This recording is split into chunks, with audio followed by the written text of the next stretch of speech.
Wildcats and the Tigers from Farmington.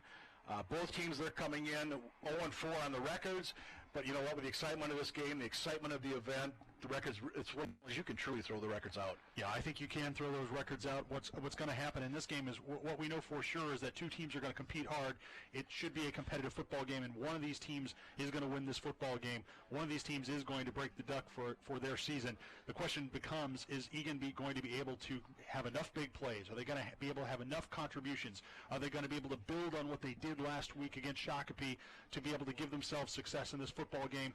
And that's obviously what Coach Hansen talked about to us before the game about, and that's what the Eagan Wildcats want to do here tonight. Yeah, the Wildcats, they lost that game at Eagan High School. 14-10 was the count on that one. They were driving late in the game, got down to, I believe it was the Shakopee 21 before turning the ball over on downs. But a lot to build on considering the way this program had been the first 3 weeks, including the week before that. They got blistered by 43 down at Rosemount.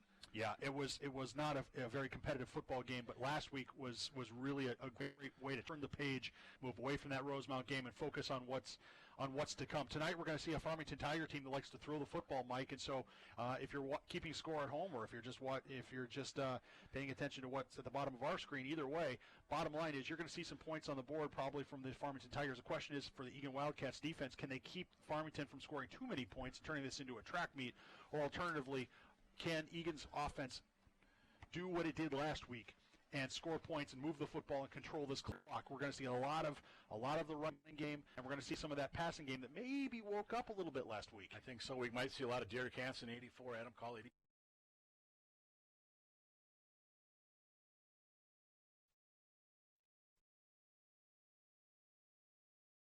83 on the year for 343. He was 23 of 34 a week ago against Rosemount for 221. He did throw a couple of picks against that tough Rosemount defense. Yeah, he's going to be a good performer for the Farmington Tigers. The question becomes tonight for Eagan, can they get to him? We're talking to Coach Hansen before the game. We focused on the line and the interior line play. Coach Hansen, the Eagan Wildcats think that they can get to him. They think they can get to Barra in the backfield. It remains to be seen. You know, it's one thing to see it. It's one thing to think you can do it. It's another thing to do it. The question for Eagan's defense is, can they be a dominating front seven the way that so far yet this year they have not necessarily been dominating? Well, Eagan's going to kick things off as we get set to go here. The first ever game here at TCO Stadium on the new campus, dare we say, of the Minnesota Vikings here in Eagan. Nathan Willis, the kicker for the Wildcats. Back deep for the Farmington Tigers, Eli Green, number 13. He's a sophomore wideout. We will probably be calling his name a lot tonight. And their starting running back is back deep as well, 26, Zach Jans. Also, just a sophomore. He's 5'8", 170, also a wrestler, so he is tough as nails, I was told by Rick Sutton, who is the running back coach for the Farmington Tigers now. Eagan head man for, I believe, 10 years. Now helping out down at Farmington. He's also teaching there this year after thinking he could go into a retirement. But so it was good to see Rick before the game. Of course, the Eagan Wildcats would love to send him home with an L. As you look at, we're just waiting for the clock to wind down here. There's 2:15 to go. Special shout out, by the way, we've got the ETV cameras here tonight. We're also able to use some of what Fox is broadcasting here tonight. So multiple angles, great shots. It should be a wonderful evening. The weather right now, I mean, it's football weather. It's late September. Temperatures in the low 50s. It was windy on that field before the game, but we're looking up at the goalposts right now, and those flags are hanging limp. Yeah, the fans in the stands were feeling a little bit of brisk fall air on their face as we were, as you say, as we were getting ready for this football game. But the bottom line is down on the field, there's not a lot of wind. It remains to be seen whether a punt getting high up into the air might be affected by a breeze. But right now, there is not a lot out there. What's interesting about the conditions is, as you say, it is brisk, it is cool. We're not going to have any cramping. As a couple weeks ago at Rosemount, we were in a sweltering sauna, and we had cramping, and we had some issues with that. We won't have any cramping tonight, or at least we certainly shouldn't. We'll see a lot of skull chants down there on the field, as you can see there on the screen. We are playing on turf tonight, which is going to be a little bit different for Eagan. Eagan has not yet played this year on turf. They have played most of their games, or virtually all their games, on natural grass. But Farmington does have turf at their home stadium. We'll see if that becomes a potential advantage for the Farmington Tigers. Yeah, 1 minute to go according to the clock before kickoff. You mentioned the skull chant. The Farmington student section, their theme tonight is USA in the red, white, and blue.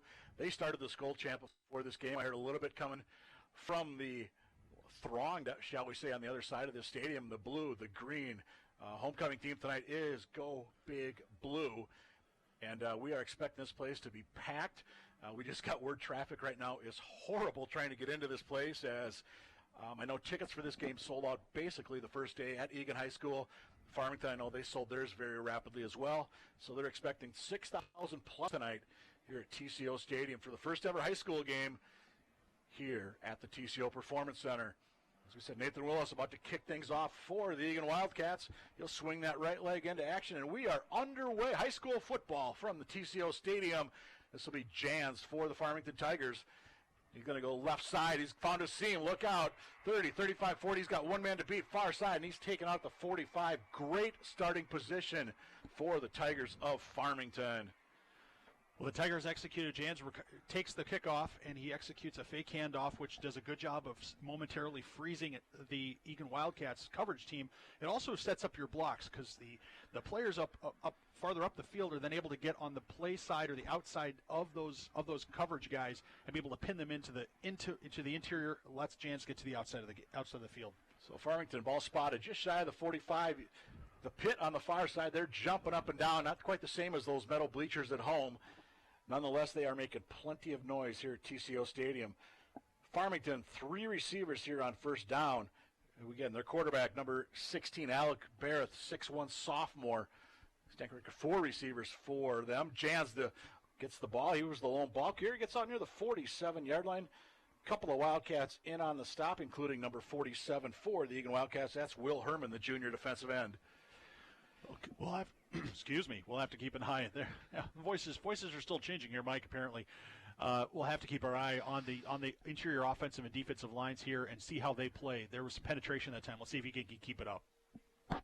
Farmington, 5 receivers this time, and they're going to throw it far side, try to get something going there. Lose one man, crosses midfield, 50-45. First down, Tigers across the Wildcat 45-yard line, and I believe that was number 3 on the reception. Indeed it was, and he is Elijah Moe. He is a senior, 6'2", 190 for the white and orange Farmington Tigers. Well, that time Eagan had a lot of penetration, and it was intentional. It was setting up a screen pass to Moe to the outside, and Eagan's got to be smart about that. If they see their teammates ahead of them, they've got to turn around and look for that screen, and hopefully they will the rest of this football game. 9 yards on that pass play for the Tigers. First down of the ball game goes to Farmington. The visitors here tonight on the Eagan homecoming. There's Green going in motion. Handoff Jan. Oh, we got whistles all over the place, and we've got flags. Let's see what this one's all about. Generally, you would think that will be on the offense. Let's indeed look for the signal. Yeah, there it is. False start on the Farmington Tigers. You were talking before the game with Coach Hansen about how we try to get the Wildcat defense. Somebody needs to step up, make a big play here tonight. Yeah, they absolutely do, Mike. There's no question that this defense has had a dearth of big plays. Here's their opportunity tonight. Green coming in motion. Barrett waits the snap. Gives it Jans, right side, scoots up the middle, and he's taken down for a minimal pickup. Number 45 for the Wildcats. Vinny Libier on the stop for the Eagan Wildcats. Hey, we should mention a special shout-out to everybody watching us tonight on the World Wide Web. Happy you're with us here in pseudo-Wildcat country, I guess. We are still in Eagan, but we're not at Eagan High School anymore. This is TCO Stadium. Near side, Tigers looking to air this one out. And just behind his intended receiver, that was Luke Peterson. And it's going to be 3rd down and about 12 upcoming for the Farmington Tigers. Well, that time there was penetration by the Eagan defensive line. Initially, there was a little bit of a pocket as Barra rolled to his right, but that time the defensive tackles were able to get off those guards. We're going to see if that continues to be a trend, although now you have to, obviously they're going to be throwing this football, and the question is are we going to be able to cover it? Are we going to be able to do it without a safety? 2 on each side for the Tigers on 3rd and about 12, and I stand correct, that was Green on the reception, number 13. Green comes into this game 24 catches, 276 yardage this year for the Farmington Tigers. He had 6 for 46 a week ago against the Rosemont Irish. Barrett drop, throw, good pressure by the Wildcats. Barrett scrambling. He's going to have to fire one downfield. He's got his man down inside the 30. Make it down to the 26-yard line for the Tigers. And that's going to be number 12 on the reception, Isaac Ask, the sophomore.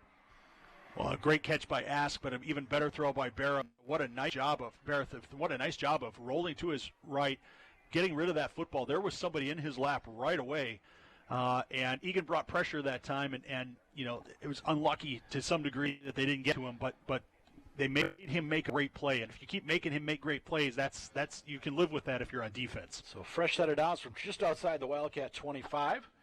Farmington looks like they're changing up plays. Again, 4 receivers set for the Tigers. See if they give it to Jans once again, and they shall. And he's tripped up, gets maybe to the 25-yard line.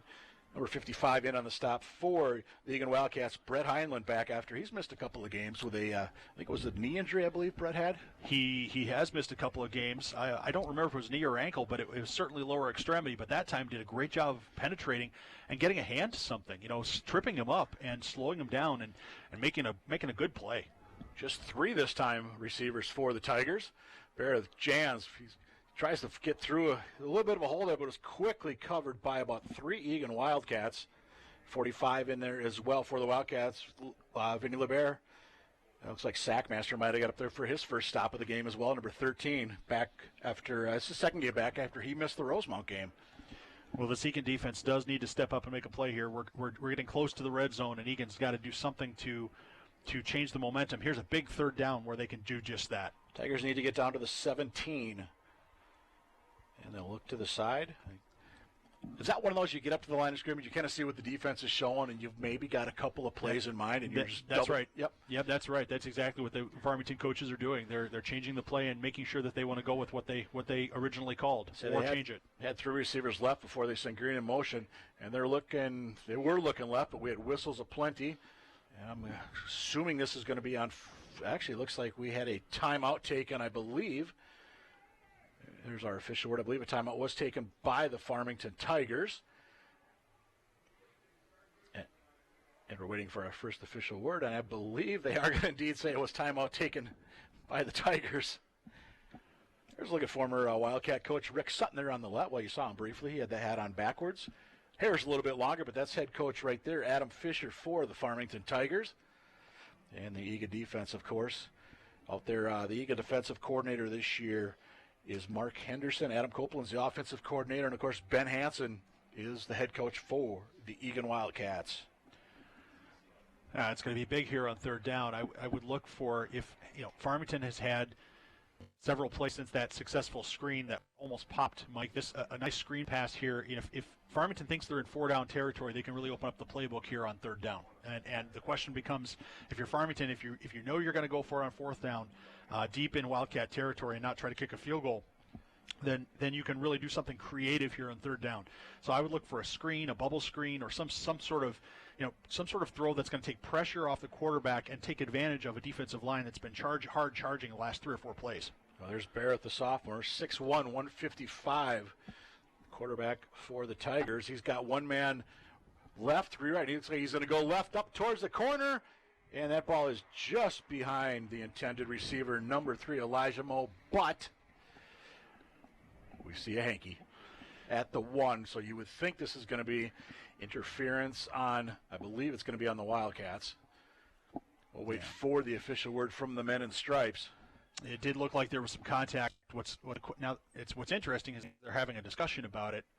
I'm wondering, I could not see from my vantage point precisely where that ball fell. I don't know what they're going to rule here.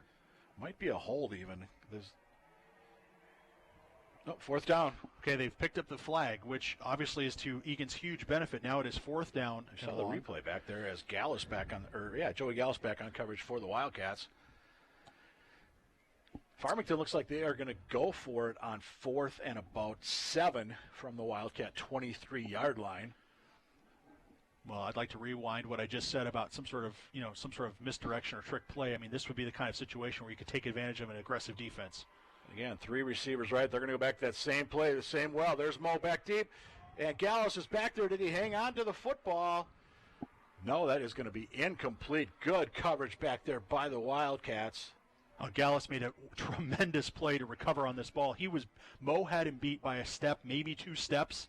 Correct that, by the way. It was Ask, by the way, not Moe. My bad. All right, check that. My bad. Ask had him beat by a couple of steps, and look at this close. He closes fast. Now, does make a little bit of contact there. But No, it was Mo. I was right the first time. Okay. But he does a great job of closing and figuring out, okay, that ball's getting there, so I need to make a big play. So now we've got the Eagan offense on the field with some momentum, Mike. All right, now we got that first bad one out of our system. Getting the wrong players. Eagan Wildcats are going to go straight ahead on Carter Lyons as the big back for the Wildcats. Wears number 9. Pretty safe bet that was Carter there on first down. Might have got back to the line of scrimmage. Actually, they're going to give him a minimal gain on that play of 1. Of course, Carter been the big back for the Wildcats this year. Had a couple of, I believe they were both 73-yard runs.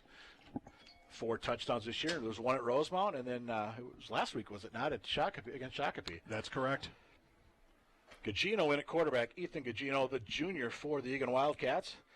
Trying to come near side, get something going. There's Carter. Gets around one man. He falls forward, stumbles ahead up to about the 28-yard line. Going to set up a 3rd and 5 for the Wildcats. Well, the Wildcats think that they have an offensive line that can stand up to this Farmington defensive line, so it remains to be seen whether that's the case. After only 2 plays, it's a small sample size, but we're going to find out as this evening goes on. Can Eagan push and move those Farmington Tigers around, and can Carter Lyons get ahead of steam into the line of scrimmage? Mike, we've seen him. If you can get him into the second level with a head of steam, he will make good things and make big things happen for you.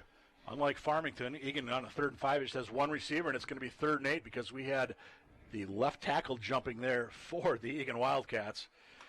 And that'll back him up 5 yards. That's Carson Cooper, the guilty party. That one was pretty obvious. Now let's see, do you look for maybe Derek Hansen, number 84, 87 is Adam Call. Eagan hasn't done a whole lot with their wide receivers per se in a traditional wide receiver route this year. No, they haven't. Hansen would be a good candidate. Call would also be a good candidate. But if you're going to run Call, let's make sure he gets to that 10 yards as opposed to running a 5-yard route. Let's see if the Eagan offensive line can make a nice play here to give Gugino time. He's got time coming near side. Got a man, and it's going to be picked off by the Tigers. 30 down inside the 25, 20. Number 5 with the interception for Farmington, Luke Werke, and it's great field position for the Farmington Tigers. Well, the offensive line did a good job. Gugino had as much time as he could have asked for. I think, candidly, I don't think Gugino saw the safety there. He put a lot of air under that ball, and if the safety hadn't been there, he clearly was going to be able to get that pass completed. But I think he just missed the safety, and he put too much air under it, and the safety work, he makes a great play. So Farmington with 6:57 to go here in a scoreless opening quarter. They're going to take over on the Eagan 20-yard line. First time in the red zone. Farmington, Jans bounces, tries to go outside, cuts back inside, still gets about 3 on first down before he's wrapped up by a number of Eagan Wildcats, Cole Sackmaster, Joey Gallus among them. But it's interesting, Farmington, I think they really do want to try and get that running game going tonight. Jans comes in, he's only averaging 3.2 yards a carry and just under 43 yards per game. But I'm sure they've seen what Eagan has given up on the ground game this year. And you thought, hey, we got to try to get something going. Well, it certainly will take a lot of pressure off your passing game if you can get 3 to 4 yards a pop. And here goes Jans once again. There's another 3 or 4 yards that time. He gets down to about the 14, maybe the 13, depending on where they do give him the final spot. 45 in there for the Cats on the stop, Vinny LeBert. There's a look at Jans, the sophomore, number 26. And it's going to be 3rd and 4, they say, for the Farmington Tigers. As we reach the halfway point of quarter number 1, it's scoreless here at TCO Stadium. And Jans squirms his way through. He'll get down inside the 10. Should be enough for a first down, but looking at the official on the far side, and it might be close. And they are going to move the stick. So he needed 4, got just over 4 as we look at the replay. Cats had a chance to bottle him up, but he does fall forward just inside the 10-yard line. Well, that Eagan front seven's got to get off their blocks, and they've got to shuck those guys and get off those blocks so that they have an opportunity to make a play. You're right. They're in a position. They have to get off those blocks to be able to make a tackle. So Bearth and the Tigers knocking on the door, looking for the first score of tonight's football game. Bearth, Jans, are they going to run it in on the left side? He gets around the corner, but only gets down to about the 5. Nice tackle down there by the Wildcats. Number 29, his first stop of the night. That's Charles Otu, the junior D-back. Spot at the 5, so they got half the necessary distance. That's 4 straight runs by Jans. 2nd and goal from the 5. Jans single setback for the Tigers. Barrett, Jans, big hole, touchdown Tigers. Jans, that was an easy 5-yard run right there. It was an easy 5-yard run. That Farmington made that look very easy with the way they were able to miss a little bit of misdirection and a little bit of and some moving linemen. Eagan's got to find a response to that. They've got to have the defensive ends box in. They've got to have the defensive tackles push straight up the field. They've got to do some things differently if they're going to prevent that from occurring again and again and again to them. Kagi on for the extra point attempt for the Farmington Tigers, looking to make this a 7-0 game. Snap is down, kick is on its way, and it's high. It's through the uprights, and it's 7-0 for the Farmington Tigers as you look at Alex Kiagi, 5'10 junior kicker for the Farmington Tigers. So a slow start for the home team here on Homecoming 2018. Go Big Blue, the theme at Eagan High School, as we take a look at that last touchdown run by Jans. Again, he crossed the line before he was even hit. And again, just to let you know that it's an ETV broadcast, but we're also teamed up with Fox tonight. This game is on Fox 9 Plus as well. Great to partner up with those guys here at the TCO Performance Center. I understand Fox 9 Plus is going to be doing all 5 games here this year, including 2 weeks from tonight, Prior Lake against Lakeville North. That should be a pretty good contest. That might be exciting. Speaking of Prior Lake, they are at Eagan High School next Friday night. That'll be actually the last home game of the year at Eagan High School. Hard to believe. And then Eagan's going to finish at Eastview, at Lakeville North, and then the playoffs will start. I believe it's the 26th of October. And sitting at 0-4 right now, pretty much have to run the table, I would think, to get a home game. And with Lakeville North and Prior Lake still on your schedule, that might be hard to do. Yes, it will be hard to do. And candidly, I think most fans and most people connected to the program understand where this program is at, what they need to do, and how they can improve. And what they can improve on right now is finding a counter to what just happened. I mean, this is not the way that you want your game to start if you're Eagan. You've given up some points in the first quarter to a team that is now going to have some confidence. You have the opportunity to come out and make some big plays of your own and to do something positive here. Now, that being said, look, if you give a high school offense a 20-yard field, they're going to score a touchdown on they're going to score almost every time, either a field goal or a touchdown. So, taking away that great field position, let's make Farmington drive down the field. But in this situation, Eagan's got to put together one of those 11-play drives, Mike, that they had earlier. That interception obviously is a killer, but Gugino's going to have to rebound, and he's going to have to demonstrate that he's been learning over the last few weeks, and he's going to step up and lead this football team.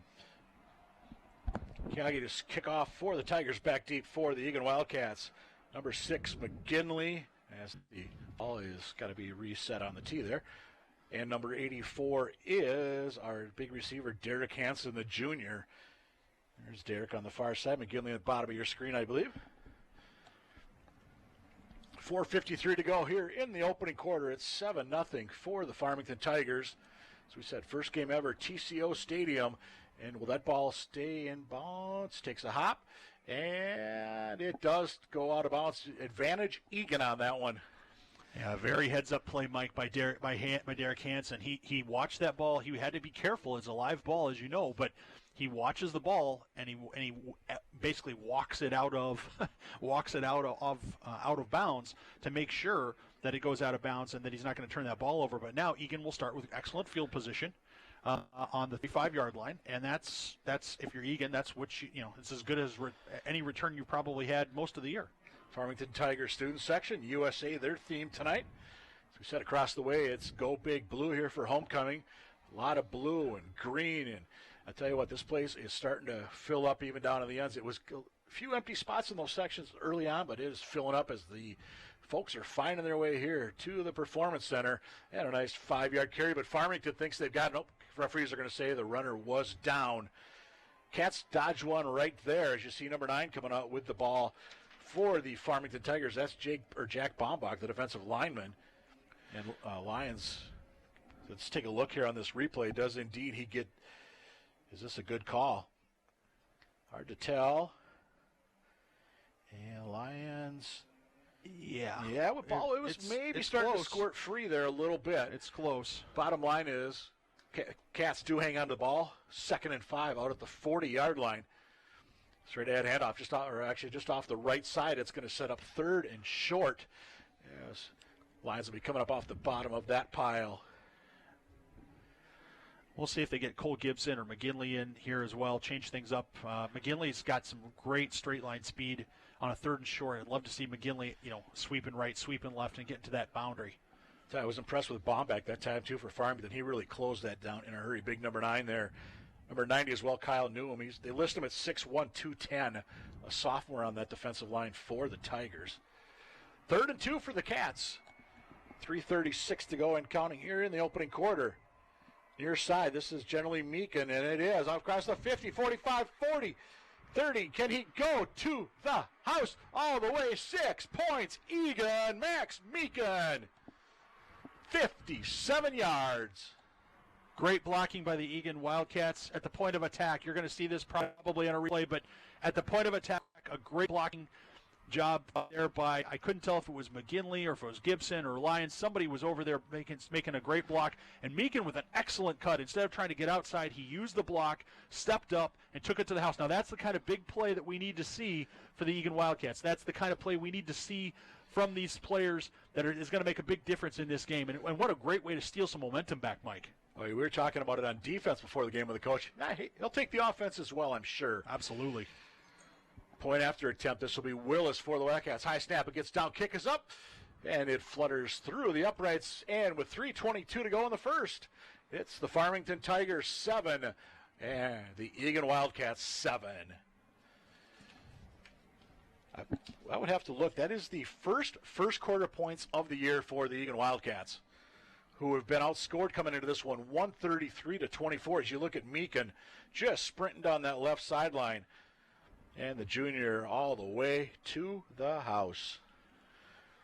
You know, Mike, it gives you a sense of if you could get him with the ball in space, what could happen. I mean, he shows there he's got some deceptively good straight line speed and some shifty moves. And so the biggest challenge is getting that play, getting the player the ball in space to let him make something happen. And so far, Eagan struggled with that this year. But in that case, we've got a bunch of Eagan fans happy, excited. We're in this football game. It's the first quarter. We still have a whole night of football to go. And as we said, the stands are getting packed here at TCO Performance Center. We said we know tickets went on sale 4 days ago. The student ones went out right away. I understand the public ones were gone Monday night as well. They went on sale, I believe, after work hours. Yeah. But, they're looking down. You've got them down in the end zone. They've got their version of Middle School Hill. As you look at Coach Fisher there for the Farmington Tigers, Rick Sutton on the left, as we said, longtime head man in Wildcat country. Had to give Rick a hard time about a little bit of hockey here going there. He was telling me he was going to just retire, and then there was a teaching opening that really came open at the last minute at Farmington High School, and Rick actually took the appointment, and so he's got at least one more year teaching under his belt, but he's also he was also showing me pictures of his 2 granddaughters. So a very proud grandfather is Rick Sutton. But Adam Fisher right now in the Farmington Tigers, it's 7-7. And this will be Green. He'll field that one at about the 13, by number 13. And he's going to hang on to it, and he's going to get thrown back. He might get got back to the 13. Great job downfield by the Wildcats. They did not bite on that fake whatsoever. No, they didn't bite on the fake. It's an incredibly challenging thing for high school teams to do, is not bite on that fake. But that time, the Eagan Wildcats did a great job of saying, okay, guys, you're going to get that guy. I'm going to get this guy. If you guys, if they run the reverse, you're going to pick it up. And the guys stayed in their lanes, and they blocked their assignments. They took their assignments, and that's what you want if you're a special teams coach. That's an excellent special teams play. When we've had some special teams breakdowns this year. And there's Zach Merwin in that Wildcat defense looking to make a stand here to give their offense a great opportunity. They're going to spot this ball. Looks like there was a penalty after the game. Well, there's Meekin and the big reaction from Coach Hansen. And this ball is going to be spotted at about the 15.5-yard line. Seems to be a little bit of confusion there amongst the officials. And timeout is actually taken by, looks like the Farmington Tigers take their second of the quarter. Well, we're kind of looking up at the board. Oh, this, you know what this is? I think this is a TV timeout. Because, again, we mentioned this, Fox Sports has got a lot of this game tonight. We're partnering with them. We're happy to bring it to you on ETV, but Fox is here as well. So a TV timeout, which is something, how odd is that to hear in a high school non-prep bowl event?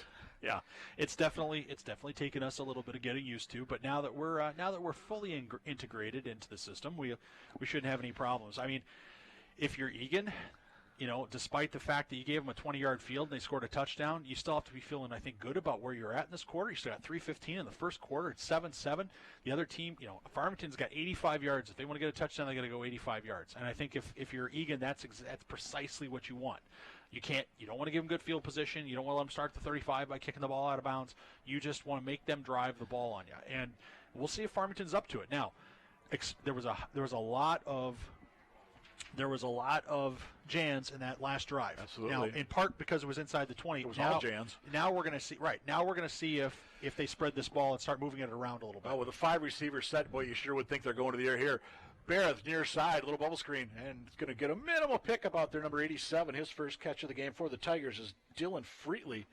He is the third leading receiver on this Farmington squad coming into this one. Read well by the Wildcats, though. Yeah, it was read well by the Wildcats. It's, you know, one of the things. I know it's a small point, but it would be nice if we can make these tackles in this situation with moving towards the line of scrimmage rather than catching them. That would be helpful. I understand there might be a little technical difficulty here on the ETV feed right now, so we are working on that. Hopefully the audio's up at least. We believe the audio is up at least, so it's going to be third. There we go. Oh, there we'll welcome you back to the action. There were glitches in the system. This is the first high school game here at TCO Stadium. Maybe just a few gremlins that need to be worked out, but it's going to be 3rd and 1 for the Tigers. There's Jans. He's going to get that first down out across the 25 up near the 27-yard line. You know, I know Jans is a sophomore, and there's obviously a lot of room for him to grow and develop, but he kind of reminds me of a Latavius Murray insofar as if you need 5, he'll get you 3. If you need 1, he'll get you 3. He seems to, you know, we haven't seen it yet, breakaway speed from him yet. Hope I didn't just jinx us, but he seems to be good at grinding out between the tackles. Green's going to go in motion. Barrett looking to throw, and they're going to throw far side. There is Green, or no, that's Moe this time. Check that. He'll get out across the 35. Giving chase was LeBaron, but he wasn't able to quite catch up in time before the first down is made. And making the stop that time for the Wildcats, number 2, Ben Kazemzak, who has missed the last few games for the Wildcats, but good to see Ben back in the lineup tonight. Yeah, it's good to see him back in the lineup. He brings a certain level of physical play to the. And we had a penalty tacked on at the end. And, boy, judging by the distance on that one, that was a 15-yard personal foul against the Eagan Wildcats. Yeah, I missed the signal too, Mike. I couldn't tell if it was a face mask or if it was a late hit, but there was certainly a lot of contact there, so it wouldn't surprise me if somebody's hand got up onto a face mask. So from the 47-yard line with $1:49 to go, opening quarter, it's 7-7. Good pressure bursting through. Cole Sackmaster for the Eagan Wildcats. Drops him at the 44. Actually, they're going to give him the 48. They're going to give him the forward progress. Not sure how you get that out of it, but okay. Yeah, the contact was clearly made close to the 45-yard line. I'm not sure why the referees are spotting it there, but again, that they've got maybe a better view than we do. But nonetheless, what a great play by Sackmaster. A good dial-up, a good call there by the defensive staff. You know, we mentioned Cole. He missed that Rosemount game, but came back last week. Boy, I thought he played very well the week ago against Shakopee. And here's Moe again for Farmington, and he'll get back across midfield. He's going to set up 3rd and long. Number 44, the Wildcats, Merwin, first man in on the stop. As you see, we're inside a minute to go here in this opening quarter on ETV in conjunction with our friends at Fox Sports. Well, credit to Merwin that time for staying home. I mean, the action was away to the right side of the formation, and then Barrett turns around and fires it to the left side of the formation. It would have been easy to flow to that right side, but he stayed at home, and he kept it to a relatively modest gain. 3 to the right, 1 to the left for Barrett on a 3rd and 11. Good pressure by the Cats. Barrett, he's got to roll his right. He's going to throw it. Got his man down at the 35. First down, Tigers. Number 13, Green with the reception. Hofstad on the coverage for the Wildcats. Well, that's a great play by Berra. I mean, there's no other way to describe it. He's doing a great job of rolling. He's running for his life. I mean, he's got guys in his lap as soon as he catches the ball and takes 2 steps. He's got guys in his lap, yet he's finding a way to make a great play down the field. And credit to his receivers for not giving up on it and making it easy for him, coming laterally, not trying to run deep on him. Could be the final play of the opening quarter. Once again, man in motion is Green. Here's Jans. Tries to bounce to the outside. Nothing doing there as a number of Wildcats there. Sackmaster finished him off. Vinny LeBear in there for the Wildcats, but the first man, I believe, was Otu, number 29 on the stop. And we've got a penalty holding, looks like the call. It is going to be, let's see who's moving back. I would assume it will be on the Farmington Tigers. And indeed it is. So let's see what, I assume the Cats will take the penalty. Yeah, it was either the right guard or the right tackle Mike was holding, and that's right at the point of attack. And here's a tip for any aspiring offensive lineman: if you're going to commit a holding foul, don't do it at the point of attack. Yeah. All right, let's take ourselves a quick break. 7-7 after 1. You're watching ETV.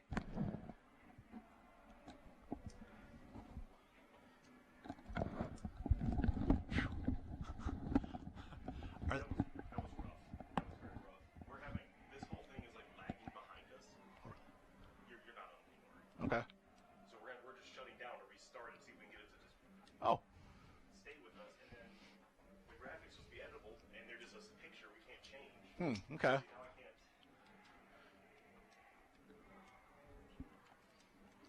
So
all right, welcome back inside TCO Stadium. Apologize, we had a little technical difficulty on that one.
was going to get the ball on that one, and he didn't, then the Bear's going to have some explaining to do when he gets to the sideline.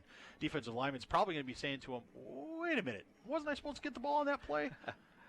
You saw good pressure on the PAT attempt by the Eagan Wildcats. So we'll see if that missed extra point comes back to haunt at any point here tonight, here at TCO Stadium. As we said, first high school game, you see the big Viking head in the middle of the field. Yes, this indeed is the Vikings training facility, TCO Performance Center. Really a showcase for Eagan, Minnesota right now. And, boy, they had training camp up here late summer, a good couple of weeks, and they had some good crowds here. Got really good reviews from those that came up. I heard some of the Eagan businesses were very, very happy with what they got out of having training camp here in Eagan. Yeah, I think the community's really embraced it. It's obviously going to, there's some pros and some cons. A little bit of traffic, a little bit of additional hassle, but ultimately, when it comes down to it, it's a positive thing to have the Vikings here in the city of Eagan. And I'll tell you, simple things like you look at a date line on a story, Eagan, Minnesota. Just and let's face it, people read NFL stories everywhere. There's Vikings fans everywhere. That's right. I mean, you look at the game last night out at the LA Coliseum. There was so much purple out there. Those fans, they see it, and it says Dateline Eagan. So it's a great plus for the community. And very happy to have them here in Wildcat country. And kick is deep. Short kick, fielded back at about the 16. McGinley, can he get through the seam? Nice return out across the 45-yard line by Eagan's number 6. Well, that's a kind of a big play that you need on special teams. And right now the special teams are for Eagan are performing really, really well, Mike. There's no question about that. The last few weeks, we've had some challenges. We've had adventures in punting. We've had some coverage breakdowns last week against Shakopee. But the blocking here was pretty solid, and it gave McGinley a nice seam. And, again, he's one tackle away from going all the way for the touchdown. Yeah, that one tackle was Luke Werke, number 5. He's the one that had the interception back in the first quarter that set Farmington up in glorious field position. They did indeed score on that play, or on that drive, I should say. As it is, early stages, quarter 2, the Cats, they trail by 6. Ball near midfield. Looking to throw first down. Gugino's going to roll to the right. Just a little short pass, and couldn't quite hang on to it. That was Lyons. Not sure if maybe Gugino should have just ran that football. Yeah, I was thinking the same thing. As you watch him roll to the side, he's got a few yards of green grass, and instantly Lyons would have become a blocker for him. A lot of coaches will tell quarterbacks, while they don't want them doing a lot of running, if you have 5 yards of green grass in front of you, take it. Yep. Take it. And so instead it's going to be 2nd and 10. Cats with just one man lined up to the right. Sure looks like it's going to be a run time for the Wildcats, and they're going to go straight ahead. First down, and I should check that, near the first down, I should say, for the Wildcats across midfield. First carry of the ball game for number 1, Cole Gibson. Gibson, a nice quick hitter. That was a trap over to the right side. A nice job there. Watch the opening, pops there, and there's a nice hole. Gibson hits with a full head of steam. And this, guys, I mean, when you watch the film, when you hit the hole with a full head of steam, you can run through a tackle. Werke had him tackled, but he still made 3 yards. Here's Gibson again. Now he gets the first down. He falls forward to about the 42-yard line. Tripped up in there. Looks like number 8 for the Farmington Tigers. Finally was able to knock him down. That was Nick Savisic, I should say. Well, we'll see if these Eagan Wildcat offensive linemen can start to dictate the flow of play. I mean, Coach Hansen before the game was very clear that he thought his offensive line could be successful in this football game. So far, it's been a bit of a mixed report card, although in fairness, they've done a pretty good job of blocking. We haven't always done a great job of taking care of the football. So you see 9:56 and counting before the half. 13-7, Farmington in front. On the Lions, on the left end, read nicely by the Farmington Tigers, and a number of white shirts wearing their Carter Amo going to pick up 3, maybe 4 on that play. It's like number 7 was the first man in there for Farmington. That's Luke Grengs, the linebacker, one of the captains on this Farmington squad, as Lyons heads to the bench for the Wildcats. Well, Lyons did a great job that time of setting up his blocks and coming to the left side and cutting it up inside as opposed to trying to bounce it outside. I mean, there's a tendency of running backs to try to do that, but in this case, he did a nice job of cutting it up and getting what he could, creating a positive play. Two in the backfield, one on each side for the Wildcats, I should say. Here's fake to McGinley, cross down through the middle, and just falling incomplete down at the 20. Looks like Gibson was the intended target on that one. Drawn up nicely. Everything except the catch part. Actually checked that was number 18, Olin. I thought my error, not number 1, but 18. Yeah, it was drawn up well, Mike, and that time the defensive backs bit on the play fake. Gugino might want to could have put a little more air under that one, but that's such a tough throw. But nonetheless, he should have caught that ball, and we should have had a first down. Gugino up under center. Here's McGinley. Tries to bounce it outside, cuts back in, and it's going to be 4th and about 3 upcoming for the Wildcats. And I would assume Coach Hansen will say the Cats are going to go for it. Yeah, I think they're just out of Willis's range. I have to think. I think if they had another maybe 7, 8 yards, they'd maybe give them a try. But especially with the hashes being extra wide here in high school, I don't think that's really a realistic opportunity, a realistic option. Although, we got 4th and 4. This is an excellent opportunity for us as an offense to make a statement that we can convert this and make this happen. Or do you just try and draw the Tigers offside? Nope, you don't. Here's McGinley. Can he get to the outside? He gets through 1. 5 down to the 34, and he's going to be about a yard shy. So turnover on downs for the Wildcats. And Farmington's going to get the ball back with 8:17 to go here in the second quarter, and they are up by a 13-7 count as we look at the opportunity for McGinley. Tries to cut it back up there, but look at all those Farmington Tigers in there. First man in, number 1 for Farmington is Hunter Headland. Oh, they did a good job of flowing to the ball to stop McGinley. I'm a little disappointed with the blocking at the point of attack. I think we could have maybe gotten McGinley a yard or two more before he had to make contact down the line. We've got to stay on those blocks, even on those wide plays. 4 receivers for the Tigers on first down from their 34. A little play there, 35, and it's going to be actually a minimal pickup. Late flag coming in, though. Let's see what this one's going to be all about. You'd be in that area where you think it would be on the defense. Dylan Freetley with the reception. Is this going to be a face mask? And if it is it a 5 or a 15? The flag is right on the 35. Let's see what the infraction is going to be. Might be a hold against Farmington on that bubble screen. And there you go. You called it. Okay. So it's an illegal block in the back against Farmington on that bubble screen. Now to the top of your screen, if you're watching that, I think what happened there is you had a Wildcat defender. Yep. Just to the left of your screen there, I think you maybe could see it. One of the Wildcat defenders had his back to the blocker, and the blocker just blew him up. Right there. Yep. Number 56. Number 56 taking out. Yep. And Wildcat gets up saying, where's the flag? And a minimal gain that time by Jans. Vinny LeBaire finished him off, but Meekin had a good opportunity early on. Number 44, Ryan Meekin, nearly had him in the backfield. But it's going to be a minimal gain on that first down and long, which is going to make it now a 2nd and about 17 upcoming for the Farmington Tigers. Well, getting a stop on this drive, Mike, is going to get a lot of momentum back for Eagan. They gave away the ball on downs. If they get it back, they can really get some momentum. Bear with plenty of time. Now he's got to roll. Good pressure that time by Merwin. Throws downfield. He's got his man far side at the 38. Was he in bounds? And he was. Nice job with footwork over there by 87, Freetley. And the Farmington Tigers, instead of a 3rd and 17, it's a much more manageable 3rd and about 6. Yeah, nice job there. An excellent job with his feet, an excellent job with his hands. Look at those hands being able to clamp the ball. 3rd and 6, they say. 7:20 and counting in the second quarter. It's a great night for football here at the TCO Stadium, part of the TCO Performance Center. See if the Cats can get a stop here. Are they going to send extras? Somebody straight up the middle. Good pressure. Oh, wide open, though. Good call by the Farmington Tigers. And out near the 46-yard line of Eagan. Coming out of the backfield is Zach Jans, the sophomore back.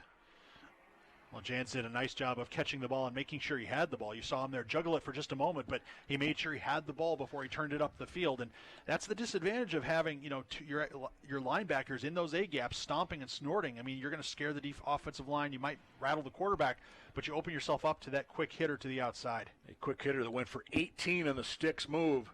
And Jans will get the ball again. And there's that pile moving forward down to about the 41-yard line. I tell you, I like what I'm seeing out of this Jans.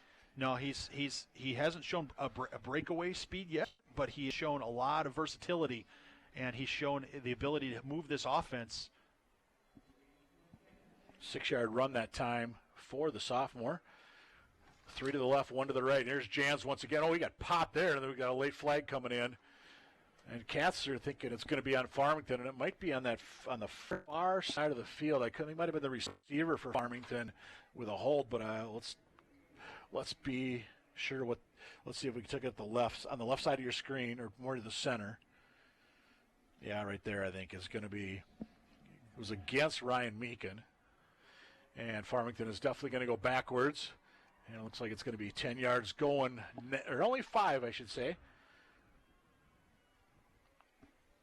Well, it'll be 10 yards from the point of the foul. The foul was, I think, maybe a yard or 2 beyond the line of scrimmage, Mike. I think you're right that it's going to set up a second down in about 15 or 16. I checked that, maybe closer to 17 by the time they get done moving the sticks. Yep. Egan's got to take advantage of these opportunities, Mike. They've got to take advantage of this field position and these down and distance for Farmington. From the Wildcat 48, Bear trying to find, there's Mo once again. Oh, just through his hands.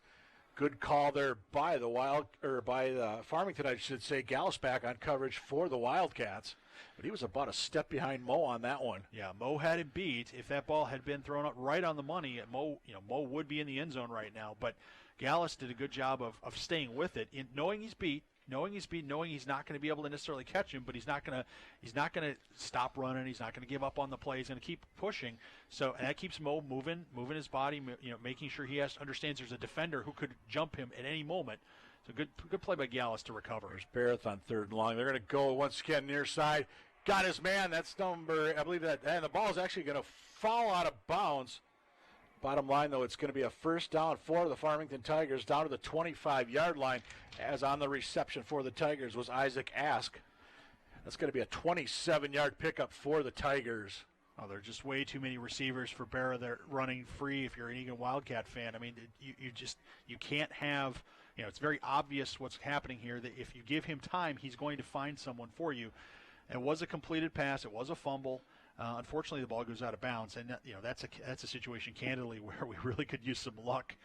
We could use some luck if you're the Eagan Wildcats, and you haven't had a lot of that this year, Mike. We haven't. The Wildcats have not had, any what you would call really boneheaded plays. You wouldn't have had those kinds of things. Hey, there's a timeout on the field there right now, out at the 50-yard line. They are honoring a couple of teachers, one from each school. Mark Frayling, the retired football coach and chemistry teacher at Farmington High School, along with Paul Kovac from Eagan High School. Paul, 19th year, is a business education teacher and a department leader at EHS. Eagan Business Professionals of America advisor for 14 years. Trust us, they're out at midfield right now. Country Financial recognizes that these two as the teachers of the game, and each teacher receives a commemorative football and a $1,000 donation from Country Financial for their respective schools. So congratulations, Paul Kovac from Eagan High School, Mark Frayling from Farmington High School, both being honored here tonight at TCO Stadium. And Kovac, the freshman coach for the Eagan Wildcat football team as well. Of course. Who I understand had a rough outing, I believe it was yesterday. Did I hear 44-8? It was a rough outing. I can't confirm the score necessarily, not because I don't really want to, but because I literally can't confirm the score. But it was something like that. The freshman had a bit of a struggle. As a freshman, when I played for Eagan, we won one game that whole season. It was against a very bad, very still figuring it out Eden Prairie football team. Yet, when I was a junior and senior, we were able to be in the playoffs, win a couple of playoff games, be successful. So I just, stick with it, keep the faith.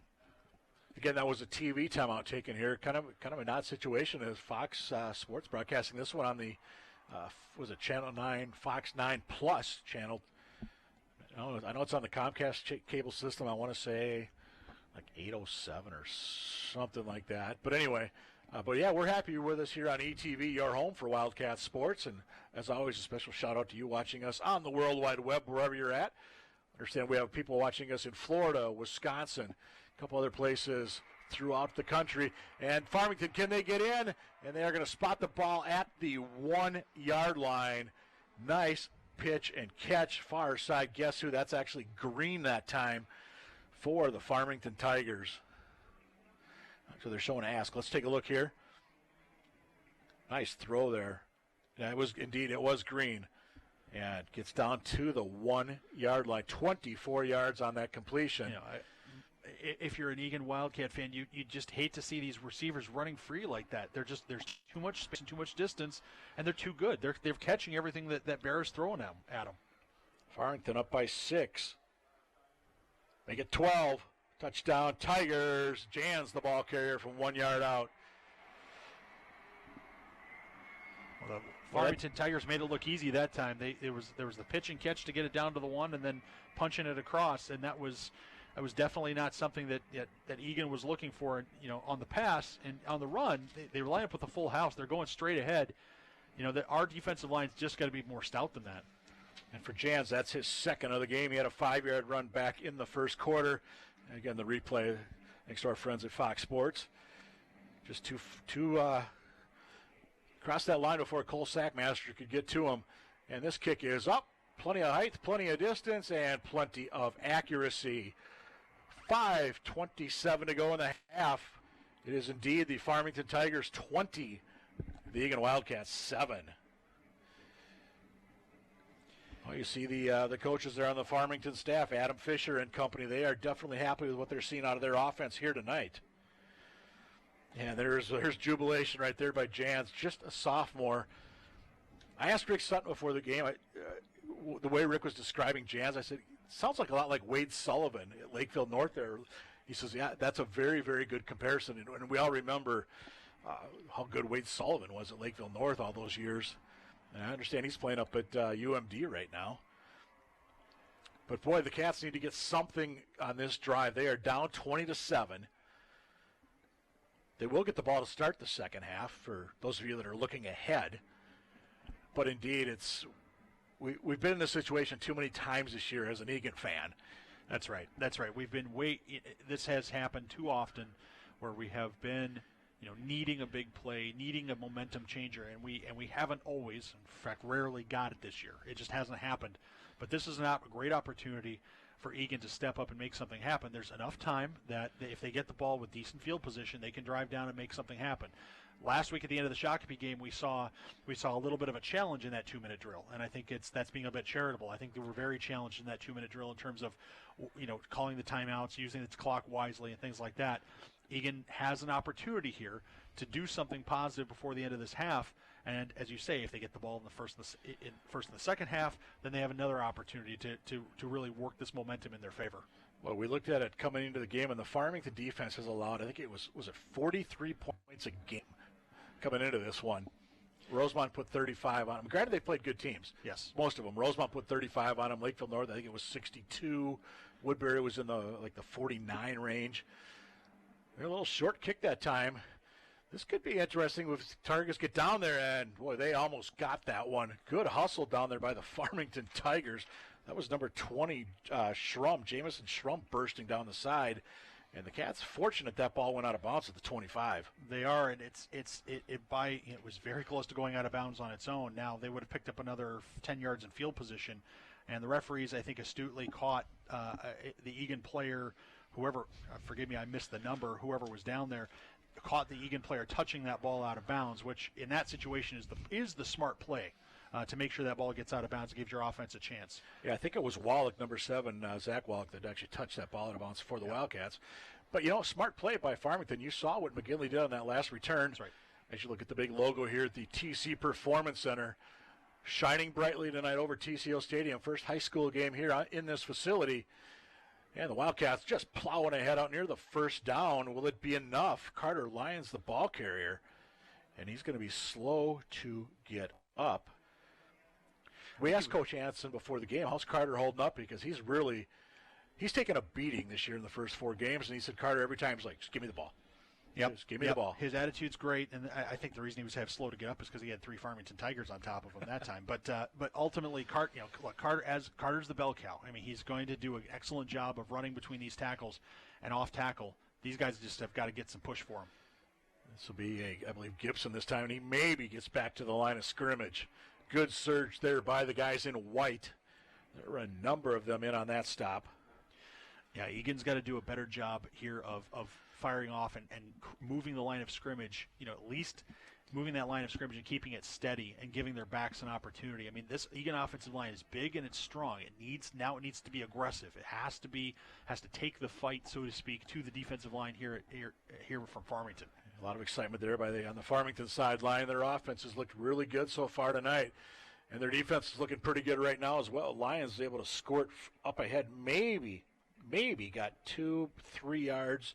Looks like number 45, first man in for the Farmington Tigers, Colton Weckworth checked that, the linebacker for the Tigers after a 3-yard pickup, and it's 3rd and long for the Cats. Now at the end of that play, Derek Hansen was standing with no one around him for 15 yards, maybe almost 20 yards. He was by himself.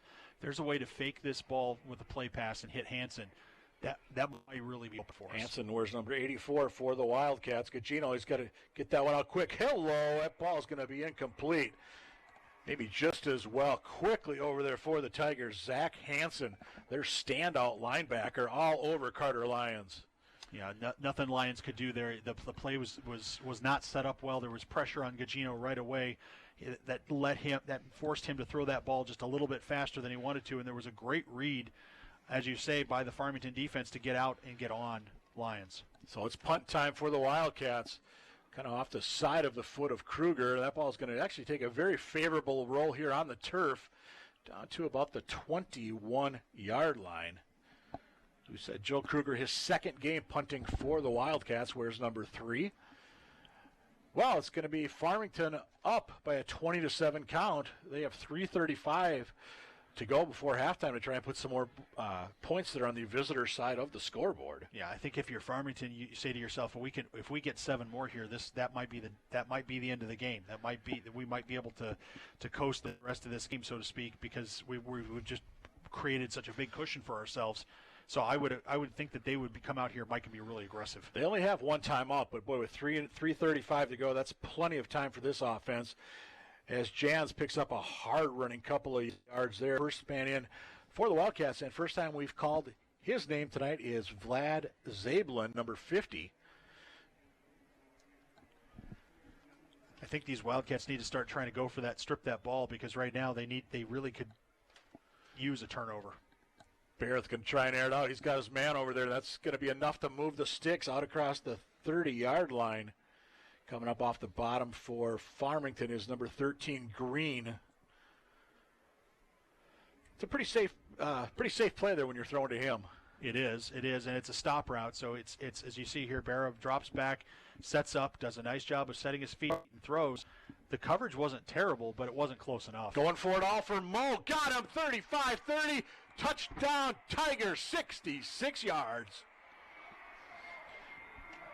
Well, this defensive secondary for Eagan has really been struggling all game long, and you saw it right there. That time, Mo was able to get by everybody else, and that time there just was not enough closing speed, and that time Barra put the ball where he needed to be. The last drive there was one off his fingertips. That time the ball was right where it needed to be, and Eagan's in a really tough spot right now.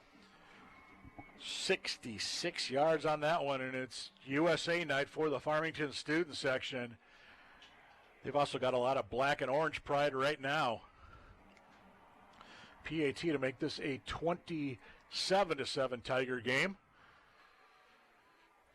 And looks good from here, and the officials do agree as it goes back up. I don't know, do we call that middle school hill behind the post? We might. Bottom line is it's 27-7 for the Farmington Tigers.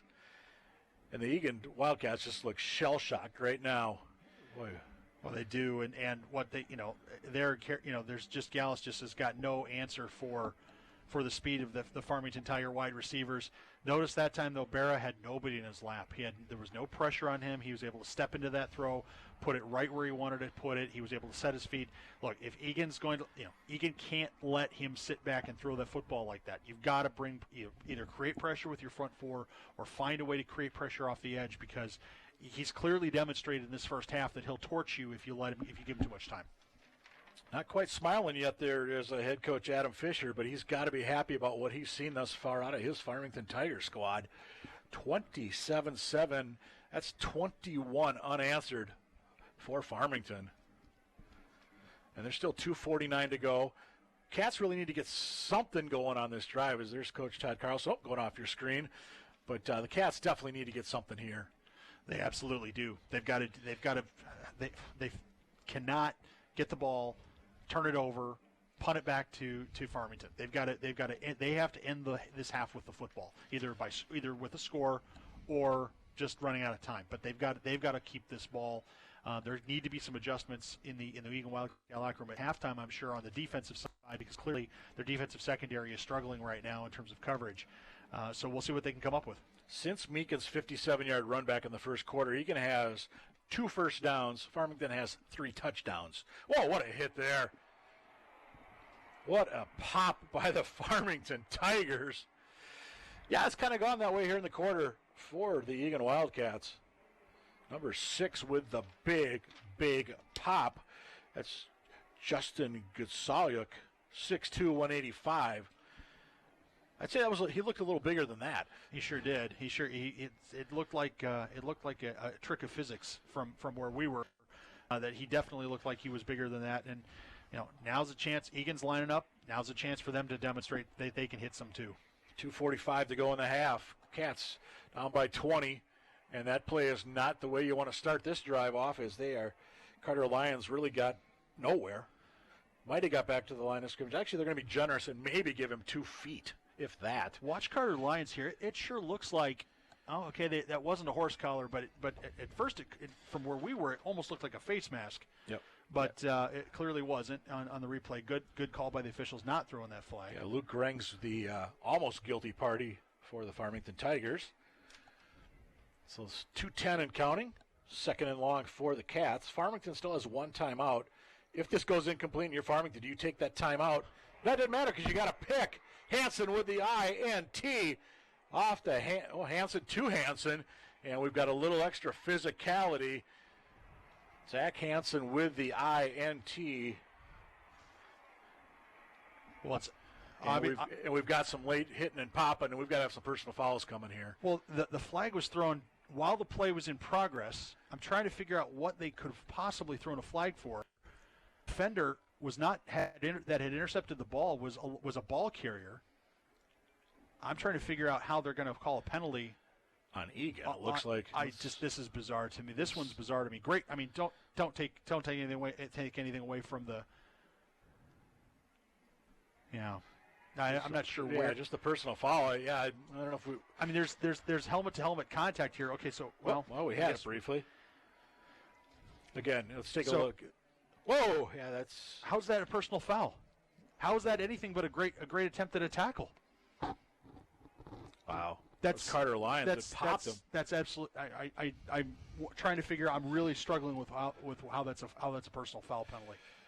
Clay Matthews for the Green Bay Packers might say, see what I'm talking about? Yeah, apparently. There's Jans. Yeah, gets down to about the 18-yard line. Yeah, the NFL's still trying to figure out that whole roughing the passer thing, and that was a play there too. You're like, that one, that's football. Well, it absolutely was football. He was a live ball carrier. What's Carter Lyons supposed to do? Walk up to him and ask him politely if he would take a knee? I mean, realistically though, and the thing is, now we're talking about that call instead of talking about a great play by the Farmington defense, absolutely. And that's what's ridiculous about it. Yeah, they're going to go for 6 more. They've got a man down in the corner, and touchdown Mo, 6 Mo. For the Farmington Tigers. Number 3 makes it 33-7. 18 yards that time. Well, this is an absolute disaster if you're Eagan. Absolute disaster. Not only did you give the ball away, but you let them score more points. And our defensive secondary, the Eagan defensive secondary right now is completely lost. I mean, they're completely lost. That time the defensive back was 4 or 5 yards away, never turned his head around to the ball. He can't keep, he clearly was struggling keeping up with these very fast, very physical, very, very, very shifty Farmington wide receivers. And something's going to have to change. And again, that time, Barra, clean pocket, okay? No one was in on Barra, and I think if that's, if I have to if I have to make those changes in the second half, Mike, what I'm going to do is bring the house on Berra every play and say, fine, if you can beat me one-on-one, I'm only going to give you 2.5 seconds to make a throw instead of 4 or 5 seconds is what Berra had there. Yeah, Farmington did take their last time out, by the way, here prior to the PAT. But, yeah, Alex Barrett tonight, that's 3 touchdown passes for him in the opening half. Jans has got a couple of runs. Let's take a look at that replay. And you mentioned it. Look how open Mo is here. Yeah, he's well. It's kind of hard to see there on this left side, but trust me, ladies and gentlemen, he was open by several yards. See, he's and the defensive back is still chasing him. And of course, once we get there, even if we get there, we're not breaking down. We're diving at people, and they're going to go for 2 here to try to get back on schedule and make it a 5-touchdown game. Barrett rolling, good pressure. He's just going to throw it, and it's caught somehow by the Tigers. No, they're going to say, I thought number 8. I thought they caught it on the far side. Big number 90 knew him. You know what? He caught the football, Mike, but he was out of bounds. I think they're going to say that he caught the ball and he stepped out of bounds. We're not sure if we're going to get a replay on this or not, but ultimately, it's if for a big guy like number 90, that's definitely one you want back. And on a big stage here at TCO Stadium, at the TCO Performance Center. Let's take a look here. Was it he did? So he catches the ball. It did come out. Couldn't hang on. The ball just did come out. Yep. Nice throw. And that was a nice catch there by the big man. It was. But just couldn't quite hang on. And that reaction kind of said it all, too. Yes, it did. Well, this game, as we said not too long ago, it was 7-7. And then we started the second quarter. And it has been nothing but the Farmington Tigers since then. Yeah. It has been, and right now, Eagan, as you say, you described them as looking shell-shocked, Mike. I would agree with you. Eagan's got to do something to get some momentum here. There's still a minute and a half left before half. They still have an opportunity to do something positive, but they've just got to do it. And Farmington, just that little pooch kick, it almost worked for them last time. And the Cats are going to return this one. Hansen gets up to about the 23, maybe the 24 on that stutter step. They're going to be generous, give them the 25. Okay. Bottom line is, Cats have 3 timeouts, but Eagan is not a passing team. No. And to try and march down the field right now with 1:22 to go, even though you have 3 timeouts, I think you're looking at an uphill task for the Wildcats. And if you're Coach Hansen, do you dare risk trying anything too fancy? Because if Farmington gets the ball back here. Yeah, I wouldn't do anything too fancy. I think we're going to run the ball a couple of times, and if we get a first down, we'll call a timeout. I think that's the smart play here. Well, let's see if they do the smart play. No, they're going to try to go in the air. Gugino, kind of a wounded duck, but it's going to work out near the 45-yard line. Caught on that far side, 20-yard pickup on the far side. That was Meekin who scored that Wildcat touchdown. Well, Gugino's not going to get any style points for that one. As you said, Mike, it was a bit of a duck, but nonetheless, it was still successful. And if they snap the ball quick, they're going to have 12 men on the field, but they didn't. Straight ahead, Lions. He'll cross midfield just barely. 6-yard pickup. The clock is 1:02 and counting. Cats do have 3 timeouts. I'm kind of surprised they don't take one right here. Well, we'll see what they do here. My guess is if they did get another first down, you'd have to take another timeout. And, boy, they are taking their time. Now the clock stops at 50 seconds. Did indeed the Cats take a timeout? Well, that's what Coach Hansen is. It looks like he's protesting to the referee on the far side of the sideline that he had called a timeout. We may see an adjustment of the clock here. Yeah, because, boy, that clock went. It was a good, 10, 12, probably 12 seconds. Yep. After Lions got up off the bottom of that I think pile. you're right about that.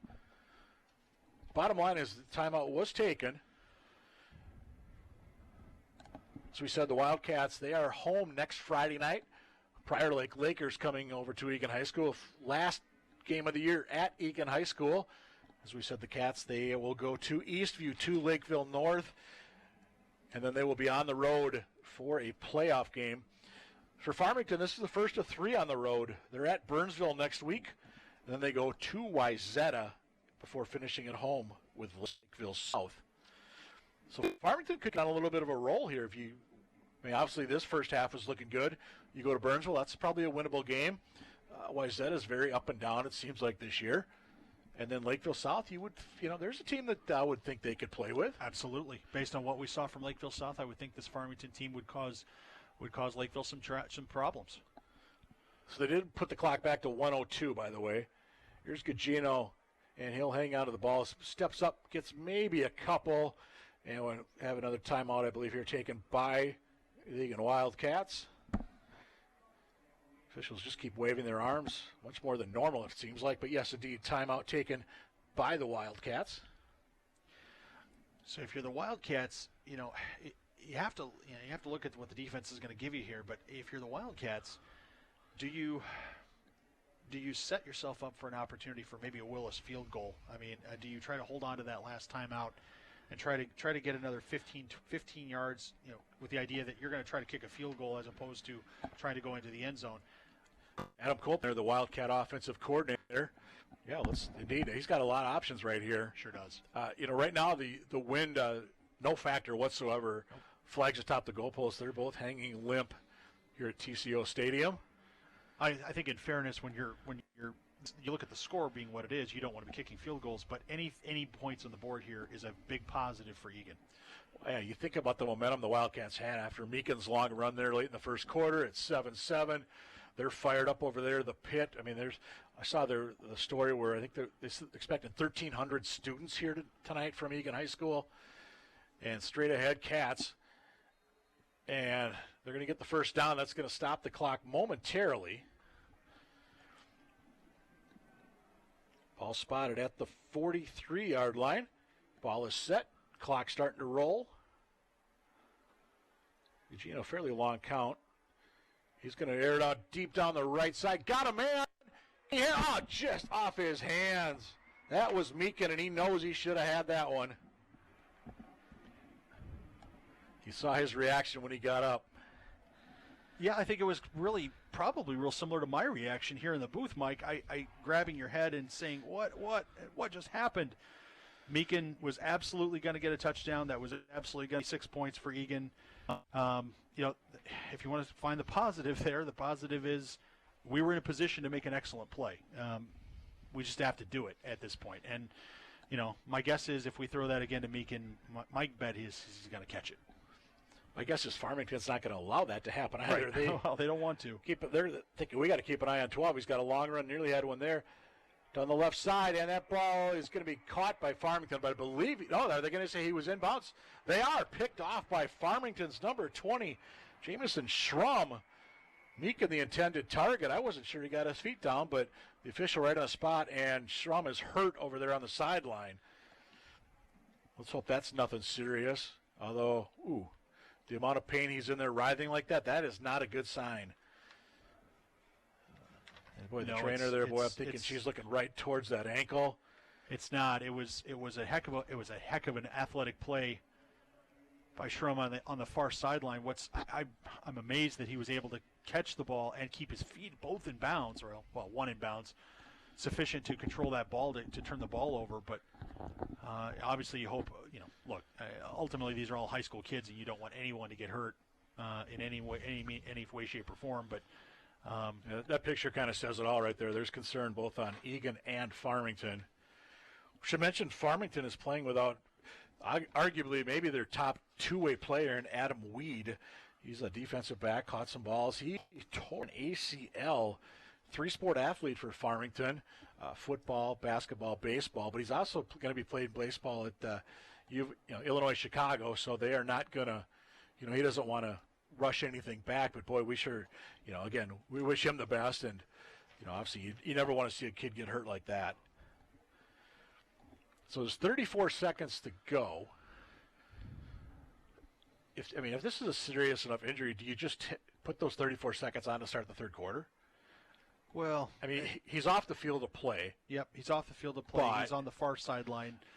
My guess is, I know that there's a lot of concern about the player, but he is in a safe place. I would imagine they could finish this half now and then let the trainers continue to work through the halftime. Well, and the other thing is, if you're Farmington, you're up by 26. Do you take a knee? Yes. I mean, if Now, there's two schools of thought. The first is, yes, take a knee or give it to Jans and just run this clock down. That's one way of doing it. The other thing you could do is, if you feel you truly have the ability to light these Wildcats up in the defensive secondary and you have all this field for your guys to run free on, let's just step back and let's throw the ball and see what happens. So, in other words, you're saying keep an eye on Elijah Moe, number 3 for Farmington? That's right. That's dropping back and chucking the ball deep is with the challenges that the defensive secondary for Eagan has had in this game, it's not a bad play. It's not a bad idea. And give Joey Gallus some help over there. And unfortunately, they're wheeling a stretch over to the far side of the field there. So, yeah, not a good situation there for Schrum, for Farmington. Gives us an opportunity, though. Let's talk about some other sports that are going on in Wildcat country. A little better than the football team right now. Volleyball team top ranked in the latest poll. They won't be next week. They won the Eagle Invitational in Apple Valley last week, and they beat Lakeville North and South. And then they turn around, they beat South again Tuesday in 4 games, but went to North last night, lost in 4 games. So, I mean, you look at South Suburban volleyball. Oh, my gosh. The 2 Lakevilles, Eagan. Actually, Shrum's going to be coming back across, putting no weight on that leg. But I'll tell you what, though, that's great see his teammates helping him out. Nice round of applause from both sidelines. So, obviously, we hope for the best. But, yeah, it sure does not look good right there for one of the captains on this Farmington squad. Like I said, USA, the theme tonight for Farmington. By the way, Farmington, their swimmers beat Apple Valley 99-87 last night. The Wildcats, who were ranked 8th in AA, they were beaten 97-87 by Prior Lake last night. So, mixed reaction there depending on which school you're rooting for in the pool last night. And they're going to get him all the way across. You see the time remaining. Again, 26 unanswered by the Farmington Tigers here in the first prep spotlight game. First of 5 high school games to be played on this field this year. Well, Farmington's certainly lining up like they might try to move this ball down the field, but then as I say that, they go and take a knee, and we'll go into halftime. And you know what? I mean, that's a sportsmanshiply, not even a word, gentlemanly thing to do. Good sportsmanship there. It is, but also it's the smart football play too. I yes. mean, because you're inside your own 20-yard line, you're ahead substantially. The last thing you want is a fumble, a bad snap. Yes, your wide receivers have had their way with the defensive secondary of the Wildcats, but you want to be thoughtful about how you want to. You don't want to take what you might consider now to be a victory and snatch defeat from the jaws of victory. And the Farmington Tigers are going to head to their locker room here at TCO Stadium in a much better mood than the Eagan Wildcats will, as Farmington leads this one by a 33-7 count here on homecoming 2018 for the Eagan High School Wildcats. And we've got the band coming up here at halftime here on ETV, your home for Wildcat Sports. As right there's the football team heading off. They will get the ball to start the second half, however. So earlier, how key is that drive going to be? It'll be the ball game. I mean, I don't think I'm being, engaging in too much hyperbole to say that will be the ball game. If Eagan comes out and scores a touchdown and looks like they've got some life after coming out from halftime, then good things can happen. They still have to stop Barra and the defense, the Farmington passing attack. But if they can move the football themselves, anything is possible. Again, homecoming 2018, the Eagan Wildcat Marching Band taking the field here at TCO Stadium. There it is. It's halftime right now. It's the Eagan Wildcats down big, 33-7 at the half. And you're watching ETV, your home for Wildcat Sports.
Late night, early morning? We rolled in about 5 a.m.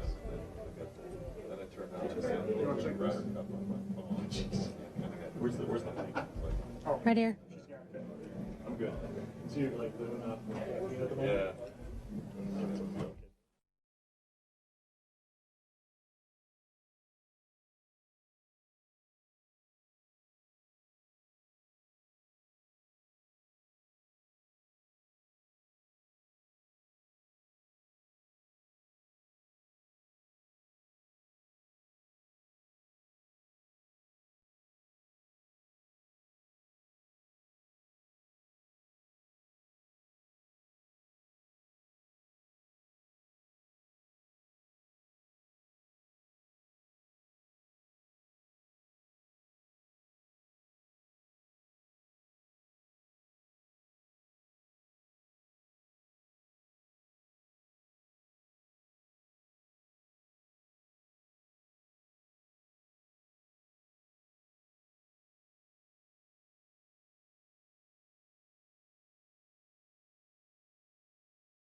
And welcome back to TCO Stadium, the first ever high school game here at the TCO Performance Center.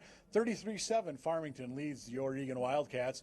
We're joined right now by the Executive Vice President of Public Affairs for the Vikings, Lester Bagley. And Lester, what a night tonight for everybody. Great night. Thanks for being here. Thanks for being part of the very first ever Vikings Prep Spotlight. It's been just a wonderful atmosphere, and the kids and the families and the athletes, and it's just a great experience. And as I told you a minute ago, we got a little choked up when Eagan came out of the tunnel and busted through the paper and ran out on the field, and the hearing your fans and the crowd, and just kind of got me a little bit, because it's been a long time coming, but this has really exceeded our expectations. So we appreciate the folks in Eagan and Farmington for stepping up for this game. Yeah. How tough was it to put this all together? Well, it's been a great partnership with the high school league, and they produce the prep bowl, and they run high school football and other sports, and they're a great partner. Our partnerships with Country Financial, with FVP, with Twin Cities Orthopedics, with KMSP, they're broadcasting on television live. All the partnerships. Eagan TV, you guys have been great partners for us as we've made our home here and built our project, and still more to come. But this is really to really opportunity to showcase high school football and what it means to kids and students and in schools and really to the community. It's really a rewarding to be part of it. Yeah, I know you mentioned the whole Eagan community, and everybody seems to really have rallied around everything the Vikings have done here. I mean, how pleasing is that to see? That's good. I mean, we spent a long time at the Capitol, beating my head against the wall. That took 12 years, but the first 11 were not pretty, as you recall. But we got the U.S. Bank Stadium done, which was a major accomplishment and an incredible facility, and then that led to this, that we wouldn't have gotten this facility without that one. And then once we kind of turned the corner on this, we started to roll up our sleeves and work on this, opportunity to bring high school football in here and bring community in here. And we got a good football team, and Vikings are going to be just fine. We're going to have a good season, and hopefully a great one. But having been able to do this and partner with the community has been again very rewarding, and just a fun night to be here. Great atmosphere. I know you mentioned the community aspect of it. I know training camp was very well attended here, really rave reviews. I mean, how great has it just been? You mentioned the great partnership with the city of Eagan, but just the whole experience. Yeah, it's been, from the mayor and the city council to everybody at City Hall, but just the community in Eagan have been spectacular. And it's been a lot of hard work, and in just getting this facility up and running, and then moving. This has been a long year. We had a great season last year. We hosted the Super Bowl. We opened this, moved here, had to get training camp in, and then this tonight. So everyone has been well done, a great team effort by all. But we, just much like training camp, we over-prepared. So I think we're ready for tonight. And again, it's been exceeded expectations to see the energy in the building. You mentioned exceeded expectations. There's a lot of growth to still happen around here. I know there's a hotel coming. Right. What else is going to be happening out at this Viking site? Well, we've got the biggest one right now is the hotel, and it's going to be a 4-star hotel just across the little lake over here, close to Trinity School. But a really nice hotel and conference facility that'll be great for the region, the community, and for our organization too. We'll have our players will have a place to stay during training camp type of thing, and that's a big one. But we've also got residential coming and more projects to come, and it's exciting. Never a dull moment at the Vikings.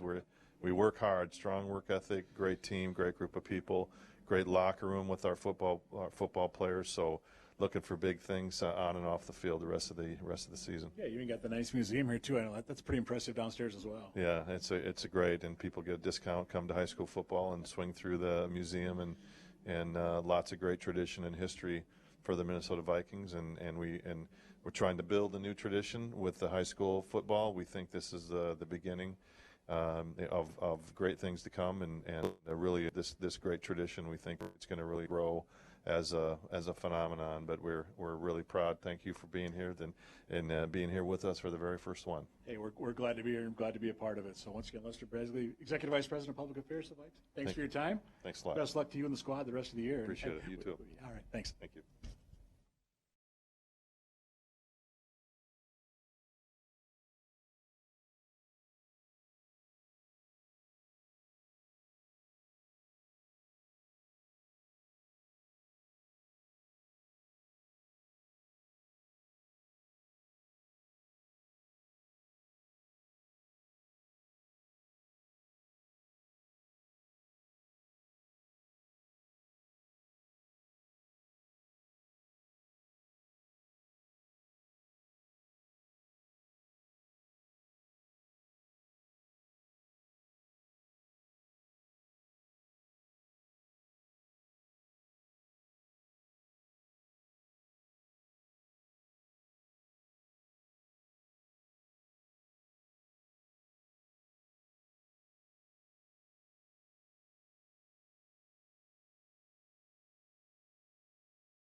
TCO Stadium, second half action.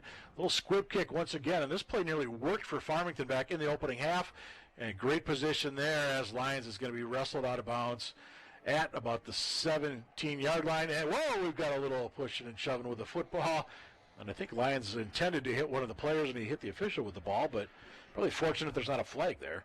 I'm not sure who he was really throwing the ball at. And I think I almost said Lakeville. The Farmington coaching staff is also wondering exactly how that worked.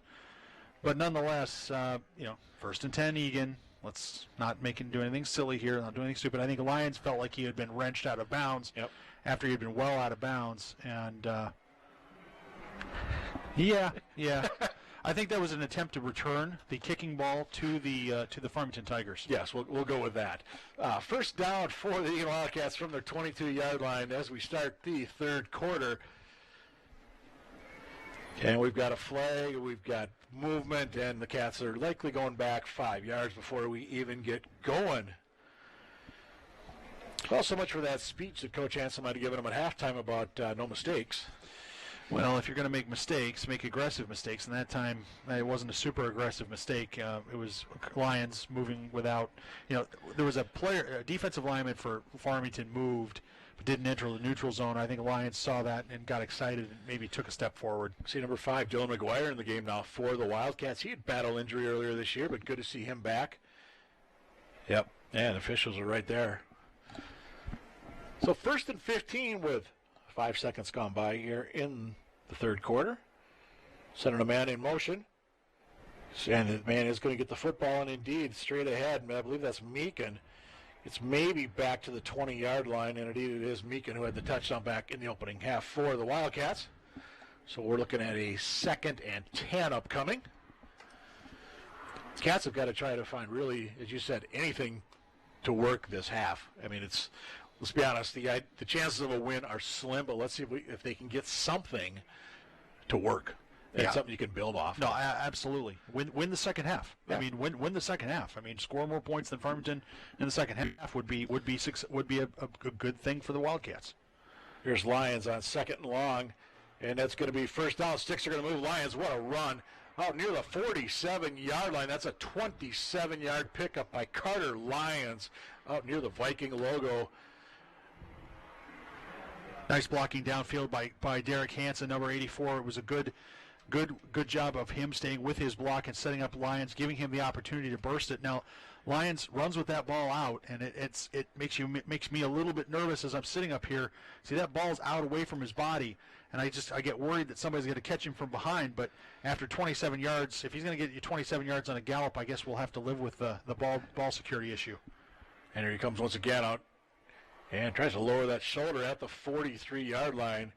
Lyons falls amongst a number of Farmington Tigers on the sideline. Is it going to be I think he's going to be just shy. He's going to be shy at first. They're going to spot that football back at the 44-yard line. But good job by Lyons. Good block there by Meekin. But Lyons, nice little stutter step there. Tries to bounce to the outside. Lowers that shoulder. Doesn't just run out of bounds. Tough kid. Pickup of 6 that time. It's going to be pickup of 8, I should say. And it's going to be first down. Eagan Wildcats inside the 40-yard line, down to the 38 of Farmington. Well, don't look now, Mike, but the Eagan offensive line is playing pretty well. They're blocking, they're staying on their blocks, and they're creating seams and openings and opportunities for, in this case, Lyons for the last three runs to get forward momentum. And then he's doing some really good things once he gets there. And so if we keep this play up with the offensive line, the sky's the limit in terms of what we can do here in the second half. And Gugino still in at quarterback for the Wildcats. Straight ahead, believe that looks like McGinley. I checked that. It's McGuire, number 5, straight ahead. He got down to about the 33-yard line. Good surge that time. Good gain on first down. It's going to be 2nd and about 5 upcoming for the Wildcats. Yeah, nice surge. There was a little bit of leakage on that left side, but nonetheless, that was, anytime you can pick up 5-6 yards on first down, like you take it in a heartbeat, and really it looked like the Farmington Tigers, at least defensively, looked like they were kind of holding on there instead of making, delivering the blow, so to speak. McGuire alone in the backfield behind Gugino on 2nd and 5 for the Wildcats. And McGuire will indeed get the football. He runs into Hansen. He's going to get about 4 yards, going to set up about a 3rd and 1. As big number 49, Zach Hansen, in there for the Farmington Tigers. He had that interception back in the second quarter to really help Farmington take a commanding lead. Well, you see there's at the end of that play, I would like to see a few more gray jerseys locked onto white jerseys at the end of that play. But nonetheless, still, you can't, again, if you're going to give me 4 or 5 yards every time we run the ball, I'll take that as a coach all day long. Yep. 3rd and short for the Cats. Opening drive here of the second half on ETV. Give it to Lions. Good call. And that should be enough to move the sticks. I believe Carter got 2 yards on that carry. And it's going to be first down for the Eagan Wildcats at the 27-yard line of Farmington. Well, Eagan's done it here on the ground. I would imagine that, Mike, they will stay on the ground with respect to either Lions or McKinley or, we haven't seen. It's like Cole Gibson in there right now. I was just going to say, I was looking to see if Cole Gibson was down there in the field, and he is in the game as if divine intervention. Gibson to the left, Lions right behind Gugino. Lions the ball carrier, and runs into a number of Farmington Tigers. First man in was number 55, Nate Rodden. 5'8", 205, number 55 in white. Well, at some point, Mike, what ends up happening is you saw that on that play. What happened is they were clearly keying on Lions. They're clearly going to, watch him when he gets the ball, run to the point of attack and make the tackle. That time, Gugino continued his bootleg out to the side. He was completely by himself. So one of these times when we need a big play, don't be surprised if we boot that out to Gugino and give him an opportunity to just pull the ball down and run. Just pull the ball down and run with it and get me some yards. Second and long for the Cats. You fake it right across the middle. Minimal gain that time on the reception. That's called the tight end. He gets down to about the 24-yard line. And I thought I saw a flag come in late. Yeah, there's some action after the whistle. One of the offensive line, there's a tussle between a Farmington Tiger and an Eagan Wildcat. What remains to be seen is who they're going to call this on. The Farmington player was on top of the Eagan player, and so there might be a penalty there. But unfortunately, another Eagan player came in third man in, and he might draw a penalty too, and might offset these calls. Well, let's take a look at what the man in the white hat has to say. Personal foul against the Tigers. And they're not happy here on the near side, which is the Farmington side here at TCO Stadium, or the Twin Cities Performance Center. Oh, yeah, there it is. Yeah, I knew him up there, number 90, in the center of your screen. Very wrestling-like move there. Yeah, I think he gets 2 points for a takedown. I believe he does. I think he gets 2 points for a takedown. I think the Farmington coaching staff is protesting a little bit, but I think given the 15-yarder that was called earlier on Eagan's Carter Lions after the interception, I think that's at least a fair call coming back the other way. So Cats just outside the 10. They're going to run it near side, and they're going to be back near the 20. Actually, good swarming Tiger defense, and Carter Lions had nowhere to go, and Grang's making sure that he did not. See, they're going to say just a loss of 4 on that play. Yeah, they gave him a lot of forward progress. I think there was just way too much leakage.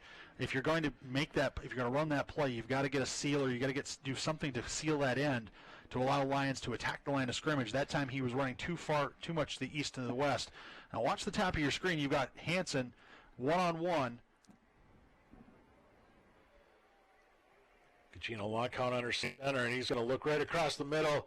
Tries to his tight end. That's going to be incomplete at 10. I believe Call the intended target. And Call was well covered, Mike. That was an interesting decision to throw the ball there. It was, he had a chance at it, but there were a lot of Farmington Tigers there. I'm interested to see, and we can see here from Gugino what he saw. But boy, golly, there were 2 linebackers or a linebacker safety right there. It was a call sandwich, really. And so I'd like to see Gugino look outside instead of inside there. Throw that up and let Hansen, the big, tall receiver, go get the ball, or let Meakin go get it. So the Cats can get a first down without a touchdown. First down marker will be at the 2, and they're going to send Lions to the outside, and he'll get down to about the 6, maybe the 5. Let's see where they spot him. just between, we're going to put him at the 5. So that's going to be a pickup of about 10. Now what do you do if you're the Cats? Well, I think the offensive line, the offensive unit is still going to stay out on the field. I think they're going to try to punch this thing in, try to get some yards. I would love to see McGinley sweeping to the wide side of the field because I think he's got too much speed for as long as they can get something of a seam. But if I'm Farmington, I think I want to take away the wide side of the field, so I would probably try to run this into the boundary onto the top of the field and see if I can sneak in near that pylon. And they're going to give it to Lyons. He tries to barrel his way to the 1. He's going to be just shy of the end zone, but the sticks are going to move. First down, Eagan, Wildcats. Well, the Farmington Tigers thought they had stopped Eagan short of the line to gain, but that's for one of the few times tonight, Eagan's got the benefit of a good call and a nice play there by Lyons. Look at Lyons grinding and churning. I don't think he has the first down until he puts second or third effort in. 14th play of the drive upcoming for the Wildcats. Well, that's impressive. That is impressive. And this started with a false start. Straight ahead, touchdown Wildcats, 6 points, Eagan. Carter Lyons gets the Cats on the board for the second time tonight.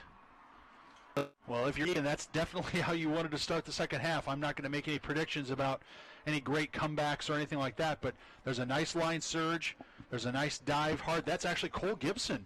Mike, that's actually Cole Gibson that punched that across. You're right, Cole Gibson. It was the up back who got that ball, not Carter Lyons. And if you're going to do that, line up Carter Lyons in the backfield and give it to Cole Gibson and see what happens and see if the defense is attracted with Cole Gibson. So I owe Cole Gibson an apology. He scored twice this year. Both times, Lions led the way, and both times I called Lions. So, Cole, I apologize. Your apology note is in the mail then, is it, Mike? Right. Yes. Willis for the PAT. And that kick.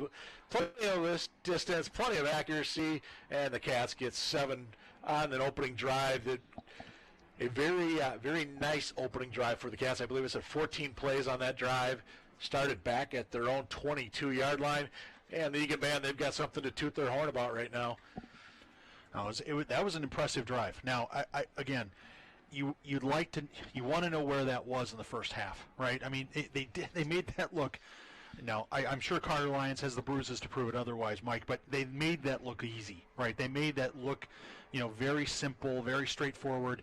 Gugino made a couple of good decisions throwing the football, we're maybe in, there's an opportunity here for Eagan, again, as I said, as we talked about at halftime, off camera, to build for that next half, build for that next game.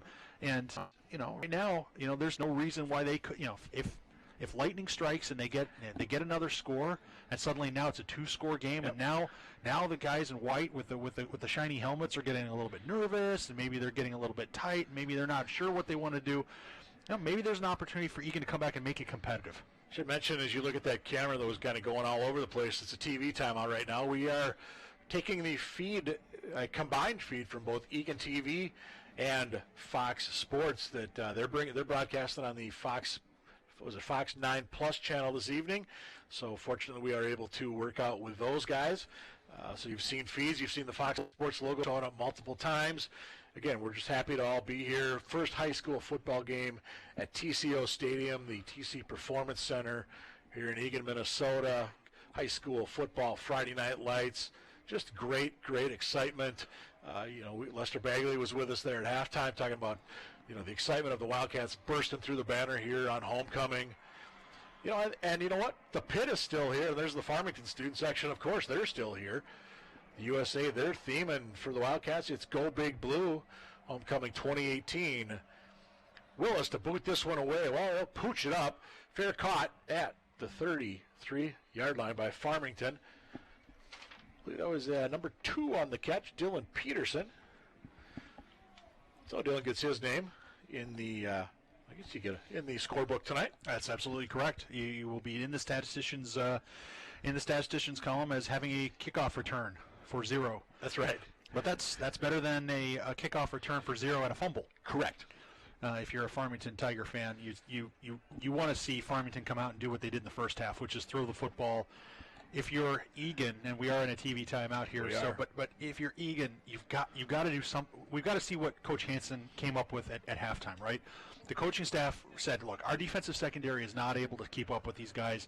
We're not able to, we can't keep up with them 20, 30 yards down the field. Absolutely. We've got to do something else. We've got to do something to shake things up. So I would look for Eagan to bring a ton of pressure. Match up one-on-one, put my 3 or 4 best cover guys, even if they're my best blitzers. Put my 3 or 4 best cover guys locked up man-to-man on their best players, on their wide receivers, and to bring everybody else. Bring everybody else and have one guy spying on number 26. Jans. On Jans, yep. So one guy spying on Jans and bring the house. Because right now, if Barrett has all day back there to set and throw, we've seen what he can do. Well, I'll tell you right now, in the first half, 13 for 19 for 279. So that's not bad there. And Jans, who gets the ball carrier, I should say, is the he and the quarterback Barrett are the only ones to run the ball. But Jans was 19 carries for 31 yards in the opening 24 minutes. Elijah Moe, number 3, he caught the long touchdown pass. He's 4 catches, 97 yards. Eli Green, 4 for 90. And this is not a sight the Farmington Tigers want to see, as Jans is down on the field holding that kind of left lower leg, and you would hope it's just a cramp. It's game time or temperature right now. It was low 50s to start. Obviously, we're a couple hours even later, so you would think the temperature's got to be upper 40s, low 50s. I mean, there's a freeze warning tonight for the metro area, so we know winter is coming. And, you obviously see the cramping more so, during the, like 2 weeks ago at Rosemount when the heat index was probably triple digits for that one. That's right. And it looks like he's coming off the field under his own power with no real problems. So I would imagine he'll sit for a play, and then he'll be back out on the field for the Farmington Tigers, who lead this one by a count of 33-14. And they're looking at about a 2nd and 7. And we are waiting. We are back in action on the Fox channel. Again, we're just kind of getting used to this whole having somebody here on regular TV, shall we say, out there kind of controlling the shots here tonight. Look at Jans is getting looked at. And you know what? I mean, if you're Farmington, if there's any doubt, you just leave him out the rest of the game, don't you? Oh, sure. Well, you do that, number one, because he's a young student athlete, right? And you're never going to take a risk with a student athlete's health, as you know, Mike. But also, with the score being what it is, I think you can afford to mix in your number 2 back and give the number 2 back an opportunity to be successful. So Barrett is your quarterback, 4 receivers, and that number 2 back just happens to fall down, and that for the Farmington Tigers, I should say, is Eric Pomerinke, a 5'9" junior. Where's number 30, and just like that, out he goes, and into the backfield for the Tigers right now, I believe. Well, let's see if we take a look here. Doesn't matter. Barrett is going to throw. Got his man far side. Let's check on the spot. They needed 8 to get the sticks, and it looks like they got 9. Green on the reception for the Farmington Tigers. Well, if Egan's going to let Barrett stand back and throw, or if they're not going to get some heat on him, then it's going to be we saw what he could do in the first half. The second half is going to be more of the same story. Farmington moving it quick on offense up near the 45. Check that across the Norseman logo down to the 40-yard line for the Farmington running back, and it is number 1 this time for the Farmington Tigers, Headland. Headland with a heavy run there laid a big lick on one of the Eagan linebackers. First down at the Eagan 43. Quick throw across the middle, and that's going to be Ask on the reception down to the 36-yard line. Pickup of about 6 for Farmington, who is running a hurry-up offense right now. Yeah, well, they have a lot of momentum. They've got a lot of momentum, and they're going to get momentum back by running that hurry-up offense. The Eagan secondary still doesn't seem to have an answer. Well, this thing isn't, Eagan has absolutely no chance to switch out their defenders without calling a timeout. And there's another burst for Farmington. That's a 7-yard pickup by Headland down to the 29-yard line. Yeah, right now the Eagan defense they've got to step up and make a play. This defensive line's got to get off the blocks and get to Barrett now. So for Headland, that's 2 runs. One went for 14, one went for 7. And this one will not go as far as either of those, but yet down to the 25-yard line. 4 yards that time for Farmington. And that, no, that was a first down play. 2nd and 6, they're going to say, as we get close to 3.5 to go in the third quarter. Farmington had 4 scores in the second to blow this one open. Straight ahead. Boy, look at those legs turning. That pile is moving down to the 19. Looks like he's going to be about half a yard shy of the first down. Eagan's got to do a better job of flowing to this football. I mean, watch this. I mean, it's a counter tray. You're pulling 2 guys from the left, moving him to the right. He follows his blockers well, but there's just no surge by the Eagan defensive line right now. They're just not. They're catching blocks, and they're not taking the battle to the offensive linemen. Bear fumbles the snap, and Farmington is going to hang on to the football. It looks like. I believe that was Headland that fell on it. Yeah, I think Farmington's going to keep this ball, no question about it. The officials have already signaled that way. But that's what happened when Jans is out of the game. This is the kind of timing that your number 2, number 3 running backs sometimes don't always enjoy. But that was when it looked like Barrett just dropped it. Yeah, he may have. It may have been an exchange issue. Now, what's interesting here is that we got a 4th down and about 5 coming up here on the 24-yard line. Farmington's got 3 receivers right. Eagan has 2 guys on the secondary, but there's an out pattern. Not quite going to connect with Green on the far side, and the Cats are going to actually take over after a defensive stand, aided by a fumble there that Farmington was able to hang on to. So Eagan to get the ball back with 2:19 to go in the third quarter, down by 19. Well, positive with the big 14-play drive to start the third quarter, start the second half, Mike, is that they drove the ball down and scored. Excellent job. Bad news is it took a fair amount of time. So if there was any intention here to climb back into this game, and somebody is completely uncovered at the top of your screen. Somebody is completely uncovered at the top of your screen. Does Gugino see it? And we've got whistles, and I think Farmington saw it, but actually, what are they saying? They're going to call it a false start on Eagan. That's what I thought I saw coming in. Cats a little too anxious on that one. Well, the Cats should have been anxious because they had, I think it's Hansen completely uncovered at the top of the screen, and all Gugino had to do was take the ball and just chuck it out there. Weak duck, strong duck, big duck, it wouldn't matter. Just get it out there, and he would have had an opportunity to score. Well, I'm not sure Gugino ever saw him. I was kind of watching him on the snap. He looked right, looked straight ahead. And straight ahead, this is Lions. Man, he moves the pile up to about the 26-yard line. Number of Farmington Tigers in on that stop, including Newman, big number 90. We've mentioned him on multiple occasions tonight. Of course, we also mentioned him on that 2-point conversion that he couldn't quite hang on to. The lineman's dream, they call those, I believe. Yeah, they do call him the lineman's dream. In that case, it'll be the lineman's nightmare. At the end of the year, when they're watching the highlight tape, they'll be having a good chuckle at his expense. I think it's like a big tough cat. I'm not sure I want him mad at me. He can't take you all on, though. That's right. Delayed handoff straight ahead. Good power run by the Eagan Wildcats out to the 37-yard line. And it's again Carter Lyons. 10 yards on that pickup for the senior. And the sticks are going to move for the Wildcats. Well, this is what we were looking for from Eagan, quite candidly, Mike, in the first half. This is what we needed from them in the first half that we didn't really get, but now we're getting it. And we've got a consistent theme here, which is we're going to give it to Lyons and McGinley and Cole Gibson, and we're going to advance this ball on the ground. So Taylor Edler, he hands it off. Cats are going to come in near side on a little misdirection play. We got an opportunity to get some big yardage here. 35-30, 25-20. Can he go to the house? He can. And guess who gets 6 points? Eagan. It's Meekin. 63 yards. Oh, what a great play by Meekin, setting up his block. Big credit to the offensive line and the other backs for great blocking. It was some misdirection. Farmington bid on the misdirection to the left side of the formation, but Meekin takes the ball, then goes right side of the formation, and all the way down the field had an escort. Forgive me, Mike, I couldn't see whose number for the escort it was, but a great job then of setting up the block and using it and being smart about it as he's going down the sideline. And for his efforts, he will hold on the kick attempt of Nathan Willis.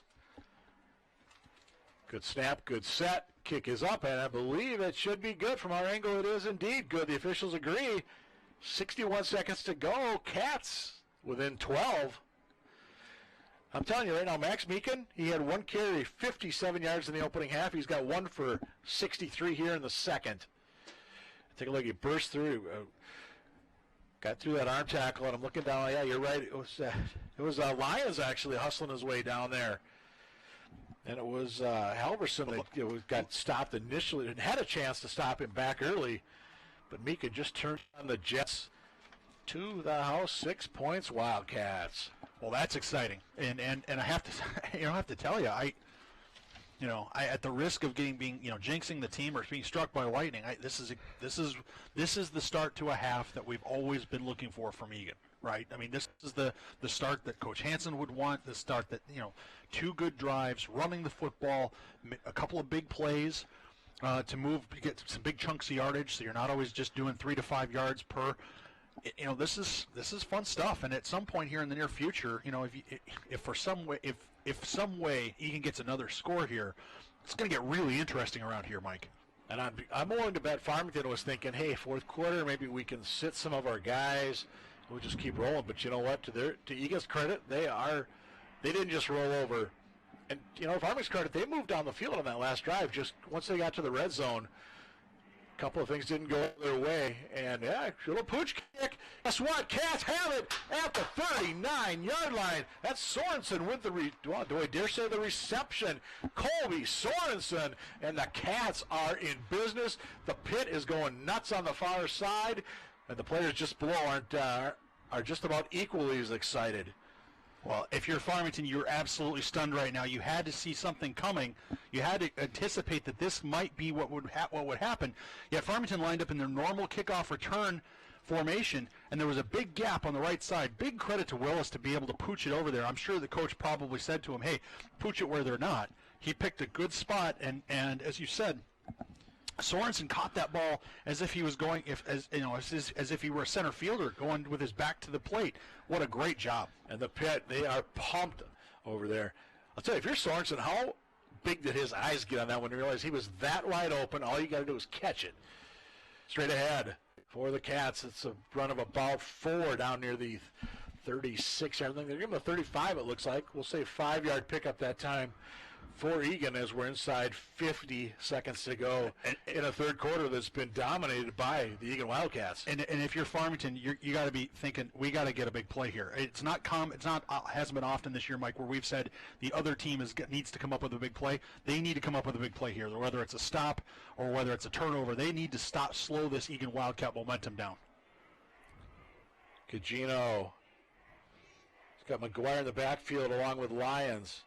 Here comes Lyons, left side, surges ahead near the 30. Is it going to be enough for a first down? It's going to be close. I think he's going to be about half a yard shy. And the officials are going to call for a timeout, and this might be our first measurement of tonight's football game. Looking at the sticks on the far side, they look like they want to run, they want to move. But no, it's going to be, well, there they go. They are going to move them down for a first down. So 5 run after 5 run for Carter Lyons. That means first down at the Farmington 30, and the quarter will expire. But boy, what a quarter that was for the Eagan Wildcats. They scored all 14 points, and what was 33-7 is now 33-21, and the Cats down on the 35-yard line of Farmington. And we may yet have ourselves what a high school football game here for the first one ever at TCO Stadium. Yeah, we certainly might, Mike. And looking at, the Cats dominated that third quarter the way that the Farmington Tigers did dominated in the second quarter. And no question there that Eagan's got a ton of momentum. They've got the football, they got the momentum.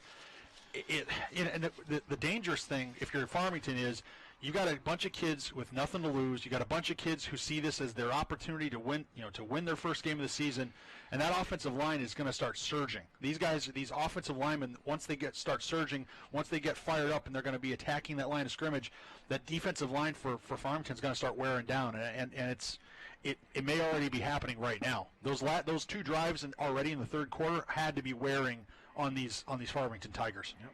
As we said, we are partnering here with Fox Sports tonight, using some of their feed along with the UTV feed. Happy to bring you Wildcat Homecoming Football 2018. Go Big Blue, the theme for the Wildcats, and that has definitely been the case since they came out of that locker room for the third quarter. Should mention real quick our crew here tonight. We've got Josh Sibley leading the crew. Nick Mudd is here, Michelle Blasco, Greg Borman, Robbie Butler, Aaron Thomas helping us out. He's Nathan Kranz. I'm Mike Cook. Evan Cook back here helping us with some stats.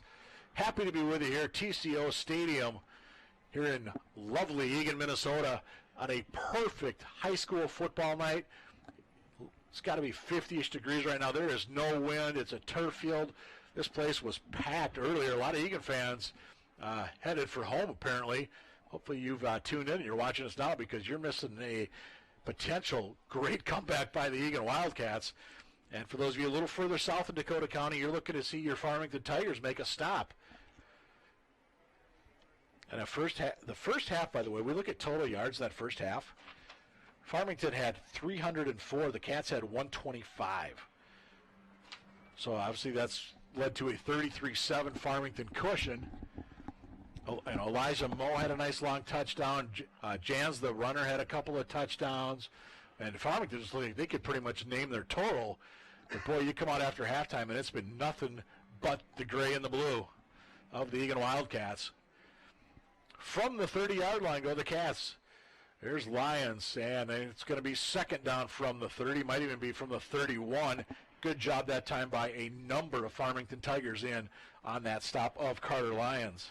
Well, that time Farmington was definitely keying on Lyons. You could see that as soon as Lyons had the ball in his hands, those linebackers were flowing to the point of attack, attacking across the line of scrimmage. So, I mean, it's at some point, again, Mike, I said it in the first half, we'll say it again, at some point Gugino's going to have to fake that to Lyons and boot it out and make something happen with his feet. It should be open. Just one receiver in the formation for the Wildcats.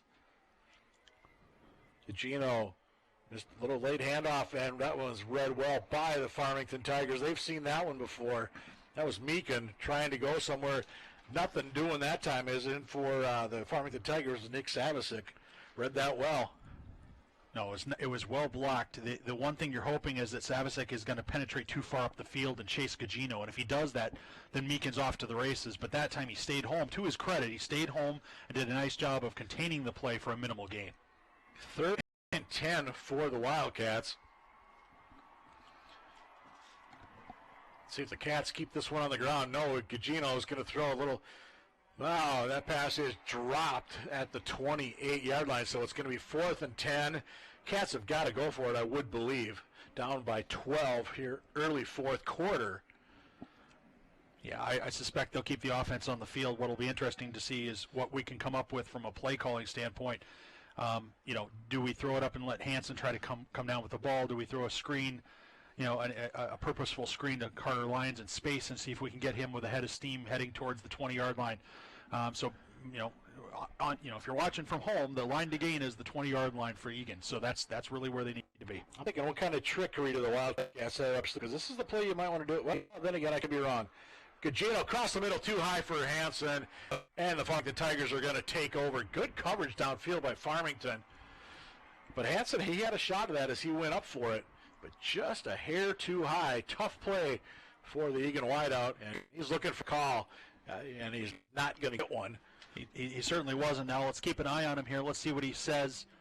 No, I think he's gonna. I think he's arguing that he was hit after the ball's over his head. Maybe kind of a defenseless receiver, personal foul type penalty. But no, I like the call. I like the call throw, giving him a chance in space to try to get that ball. Now let's see what we can do from a defensive standpoint. If you're Eagan, and if you're Bears and the Farmington Tigers, just do what you've been doing. Run some time off this clock, and you're going to run it on first down. A number of Wildcats in there.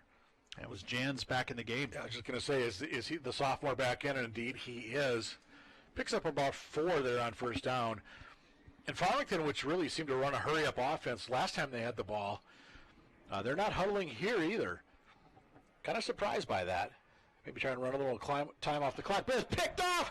30. Can he go to the house? Sackmaster. 5. Touchdown Wildcats. 6 points Eagan.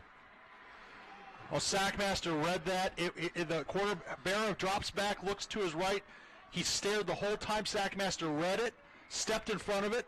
What a great job to come up with the football. You see absolute jubilation in the Eagan crowd. They're holding their hands on their heads. They can't believe what they're seeing on this field. Eagan Wildcats, dead and buried at halftime, Mike, are now less than one score away from taking the lead. 35 yards on the pick six. Cole Sackmaster. Wow. And that's what we needed. That's what we talked before this game. We talked earlier in this game about how our defense needs to step up and make a play. Sackmaster did exactly what he needed to do. Willis, PAT, just gets there. I did not think I'd be saying this. Wildcats within 5. Wildcats within 5, and Wildcats with all, and I mean all, the momentum right now. Remember what we looked like at the end of remember what the Eagan bench and the Eagan fans looked like at the end of the second quarter, towards the end of the second quarter? Right now on the Farmington sideline, their student sections kind of got hands on heads. There's a lot of nervousness. There's some body language down there on the Farmington sideline that's a little bit on the nervous side. Now, again, they scored 33 points in the first half. This is a team that knows how to throw the football, knows how to move the ball. But right now, they came out and ran the ball, tried to take some time off the clock, threw a ball, and had a pick six. What are they going to do here now coming up in this next drive that's going to give them an opportunity to run some clock down? 10:02 to go. Cats are back in this one within 5. They are pumped in the pit. You see the cheer squad. They've got something to cheer about this time. And you know what? I'm going to give the pit credit. They've stuck around. I can't say that for all of the Eagan faithful. There's a lot of empty seats over on that far side that were Eagan fans early on when they were down 33-7 at the break. As we said, hopefully you've tuned in once you got home and you're in the, with technology the way it is, hopefully people have been texting you saying, you guys, you got to check this out. And Farmington, as they're preparing, they've got 9 guys between the 40 and the 50. And now, they're thinking Eagan's going to, Eagan players, their arms are up in the air going, come on, guys, come on. Trying to encourage on the pit. So Willis to kick it off. I believe Jans is back deep for the Farmington Tigers. And he's going to kick it over to that far corner. And it's going to be picked up at about the 18-yard line by Farmington Jans up near the 30. And the Farmington Tigers will start at about the 31-yard line. Ahead by just 5 with 9:55 to go. And dare we say regulation? Yeah, well, we can say regulation. It'll be interesting. It'll be interesting to see what happens here. 5 is going to be. I'm not sure we're going to have the ability to go to overtime with a 5-point lead. It's going to be a little bit crazy. We'd have to have some crazy scoring. But let's see if Farmington can get a first down and try to take some wind out of these Eagan sails. Barrett, the quarterback for the Farmington Tigers. As we said, he threw for, I think it was 279 in the first half. Jans, and he runs into a wall of Wildcats on that far side. Gets maybe 1 yard on that one. Well, you and I have done Eagan games all year long, and we're thinking to ourselves, where has this been? They're going to give him a gain of maybe 1 on that play. Well, the momentum is definitely with the Eagan defense now, too. I mean, now what remains to be seen is whether Farmington's going to go back to airing out the ball, which gave them so much success in the first half. Well, they sure look like it here. Barrett roll out. Kind of a dangerous throw. There were a couple of Wildcats right there. But it is going to be complete to number 13, Green. And that's going to be out near the 38-yard line. So it's going to set up 3rd and about 3 for the Farmington Tigers. And really, this play's been there a good chunk of the night for Farmington. But there were 2 receivers right there. I'm not sure they were both supposed to be there. Bottom line is it's going to be 3rd and 3. Yeah, you had Freetley and Green running the same route, Mike, and I agree with you. I think that was definitely a mistake, but nonetheless it turned into a positive play. Big play here for both teams. Farmington needs 3 for the first. Give it to Jans. Sackmaster says, not tonight. They are going to lose 3 on the tackle by Sackmaster. And we're going to see something from Farmington that we haven't seen, I don't think, all night. We're going to see the punt team. You're right. So Eagan is going to get this ball back. If assuming everything goes as planned, Eagan's going to get this football back with trailing by 5 with about 8 minutes left in the game. McGinley back deep for the Wildcats. And this is going to be Ask with the kick. Good, high kick. And McGinley's going to have to let that one go. A very favorable roll for the Tigers, and McGinley will fall on it back at the 17-yard line. Probably a good thing there. That ball might have rolled another, 10, 12 yards, and Eagan could really be deep in their own territory. Yeah, that was a smart play. Ordinarily, when a ball hits like that on turf, you tell a player to get away, but that time McGinley did make a heads-up play. As we take a look at that interception by Sackmaster, he did a great job of reading the quarterback's eyes, and then get into the end zone, big fella, right? I mean, and he's you don't think he's excited? 7:58 to go. We've got a TV timeout on the field.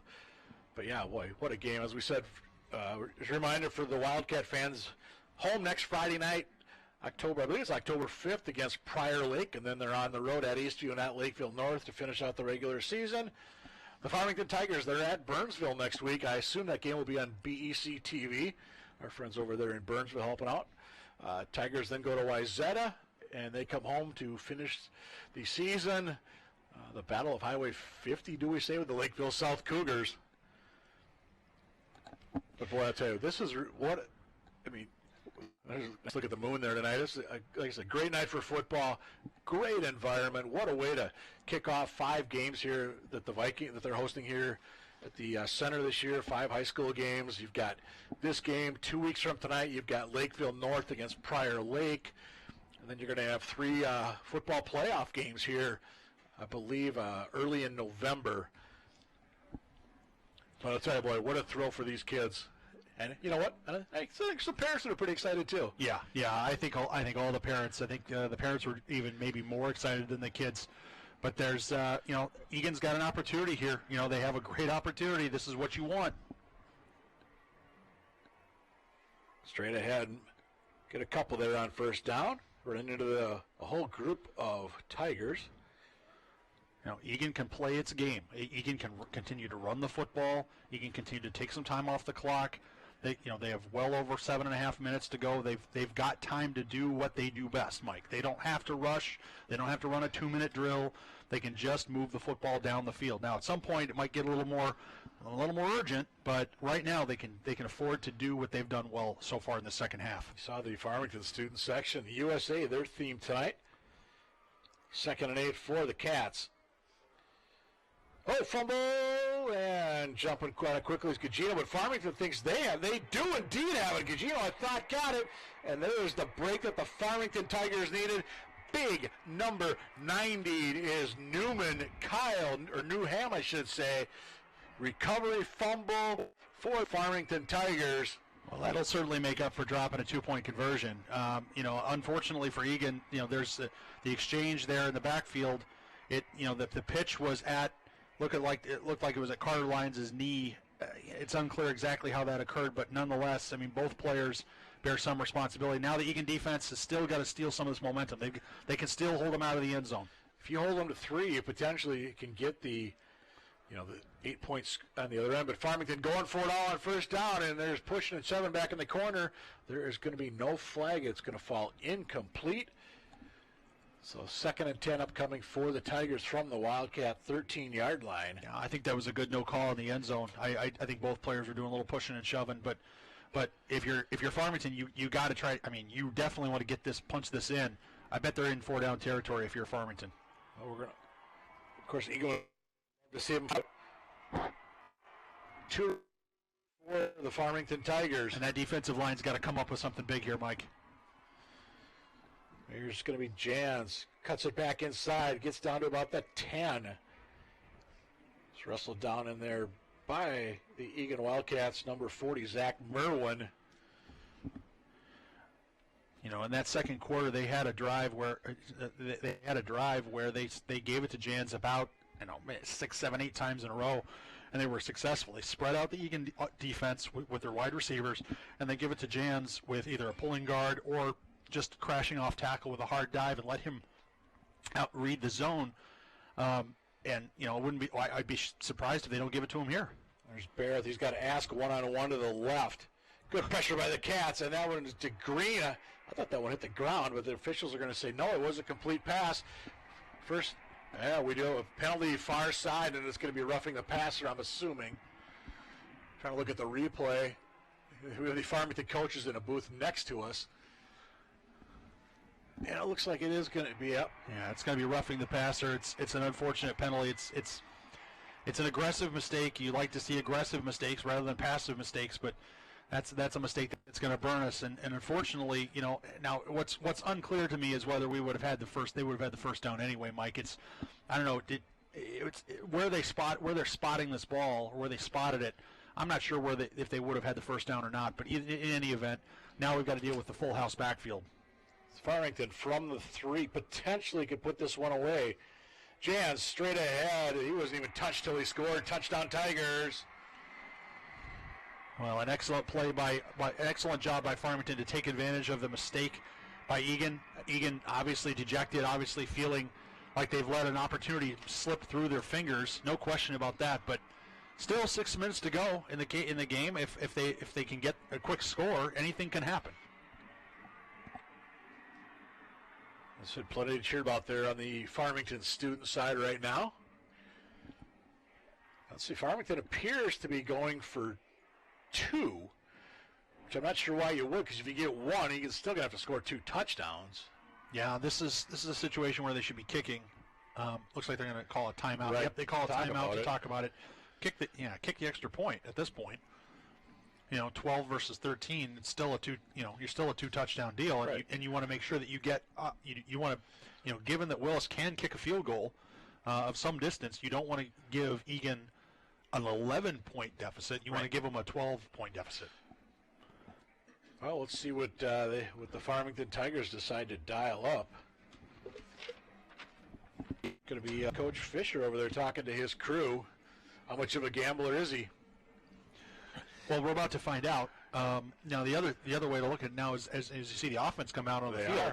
They're coming out on the field now. Again, the odds of maybe this doesn't come back to bite them, but they're going to spread it out, and they're probably they're going to either do one or two things: either a 3-step drop to one of their wide receivers, or a fade to one of the wide receivers, or they're going to throw it to Jans or hand it to Jans and let him try to get 3 yards on his own. Well, I'll tell you, look over at the left side. They've got 3 receivers left, and it's Moe, Green, and Ask. Got one down here to the right. Yeah, Freetley. Jans is in the backfield along with the quarterback. Yeah, I'm not sure what this delay is about. And Farmington's going to come back to their sideline. I'm not sure, did we miss a call for a timeout? I think. Or you know what? We're still in a TV timeout. I think we are in a TV timeout. I'm looking up on the screen here at the TCO Stadium up here in the press box, and they are showing an ad for Country Financial right now. Who actually, they donated $1,000 to each one of these schools. Earlier this game, we had a couple of teachers that were honored. Mark Frailing, retired football coach and chemistry teacher from Farmington. And Paul Kovac, the business education teacher for 19 years at Eagan High School, coach of the freshman team. They were both honored as the Country Financial Teachers of the Game at the inaugural Vikings Prep Spotlight game tonight at TCO Stadium. Kind of cool. They each got a ball, too, that was signed and everything. That's fantastic. Cool. That's absolutely fantastic. And Kovac, he's here for just about, he is here for every Friday night late game, home and away, running that end zone camera for the Wildcats. So Farmington looking to make a play, a quick throw. Far side, can they get to the man? And they can. It's Moe with a fingertip grab to add 2 to the Farmington tally. And the Wildcats are going to need 2 touchdowns in this one. 41-28 Farmington. Well, it's an exercise in a broken record from my perspective, I guess, Mike. As I look out there and I see a quarterback in Barrett who, again, he's not touched. I mean, there's no pressure on him. He's able to sit back and throw the ball, and that play took a while to develop. I mean, if Eagan had found a way to get a little bit of pressure on him, that would have been a much harder throw and maybe dropped incomplete or ended up in a sack. Well, I kind of wondered what Farmington was doing. They had arguably their 3 top receivers to that left side. I thought maybe somebody was going to kind of run in, maybe try and pinch a defender. But no matter what they did, it did work out. So we got 6:01 to go. Cats down by 13. third quarter domination by the Eagan Wildcats got them back in this one. They got it within 5 early in this quarter, and then that miscue side, the deep in their own territory. Farmington converts with 8 to get a little more breathing room for the Farmington Tigers. And a few more people wearing the blue and green are heading for the parking lots here at the TCO Stadium. Be interesting to see here if Farmington kicks the ball down the field or if they try to continue to the pooch plays that they've used in the past. A little high kick. This one could be troublesome. Nope, McGinley did field it cleanly there on the one hop, and he gets out to the 27-yard line, right by the NFL shield here at TCO Stadium. First prep football game in this, I'm going to call it a gorgeous complex. That's what this thing is. No, it's impressive, Mike. There's no question about it. The weight room, the meeting rooms, we can see, that all the rooms on the administrative side are all lit up. A beautiful field. The locker room facilities, we understand, are first rate. It's the Vikings obviously spared no expense in building this facility. You would expect nothing but the best, and right now what we need is nothing but the best from our offensive line, so we can try to move this ball down the field. Absolutely. 5:57 to go. Cats need to probably score quick. Meekin going to end up with this football on the right side. Farmington read that well. And Meekin's going to get out near the 35-yard line, pickup of about 7, maybe 8. And we're talking about the facility, and I was thinking about it. If you're an NFL top free agent, you're going to get your millions no matter where you go. But you're thinking, you know what, I know it gets cold in Minneapolis. It's 10 below, 15 below. But you look at this facility, you're going to spend your time here. This is going to be a nice draw, and we'll see how that all does play out for the Viking organization. And it's going to be first down for the Eagan Wildcats. And time is going to become now a factor. Yep. It might, as you see, the Cats have 5:18 remaining. They're going to stop the clock while they move the chains. They'll start it as soon as the ball is set and ready for play. Eagan needs to be able to move this ball quickly down the field and try to get a touchdown. And we're flags aplenty, and we've got a false start. Cats are going to go 5 yards the wrong way. And there's going to be our official signal. Indeed, there it is. Again, we want to be sure we thank the people with the Fox that are helping with this, taking some of their feed tonight on this broadcast, mixing it with some ETV. Great to be able to partner with those guys here for the first game at the TCO Stadium. Fox 9 Plus televising this game, and they're going to televise all 5. They're going to be at this facility this year as another drop pass by the Wildcats. That time it's called the tight end, and it's going to be second and 15 for the Wildcats. Well, positive here is that Call is running a route down the field, not 5 yards, not 7 yards, but he's down the field. That was a good route to run. Positive is that he's open. Negative is that the ball hits him in the hands. We've got to catch those footballs. And I think that tonight we've had 2 or 3 drops, Mike, where the ball hits them hits somebody in the hands, or they've had an opportunity to make a play and they just haven't had, hasn't happened. And that's the difference between winning a football game and losing a football game. You saw a call on the screen a moment ago, muttering something under his breath with a head nod. I'm going to guess it was something along the lines of darn. Deep pass, a lot of pushing and shoving downfield, and that ball is going to be picked off by Farmington. Second pick of the game as number 5 runs all the way across the field, and he's going to be down at the 50-yard line. Number 5 for the Farmington Tigers. That's Luke Wirke with his second pick of the night. And I think if you're Eagan, you could warm up the buses. Well, it's unfortunate for Eagan. Gugino threw a nice ball down the field. It looked like there was some contact. I actually thought there was a chance we might see a yellow hanky on that one. It looked like there might have been some defensive pass interference. We'll see if we get a replay. Obviously, they're very excited on the Farmington sideline. We're going to have to see if we have a replay, and maybe we'll see what happened there. But what's interesting is that ball looked like it was tipped in the air a couple of times, maybe by the defender as well as the receiver, and somehow he was able to, the Farmington defender was able to come up with that football. We're in a TV timeout right now on the Fox broadcast, but 4:46 to go. And you know what? Cats, it sure looks like they're going to come up short at this point, but I'm telling you, they have got a lot to build on after that surge they had there between the third quarter, early in the fourth, against the Farmington team that I think they are much better than an 0-4 record.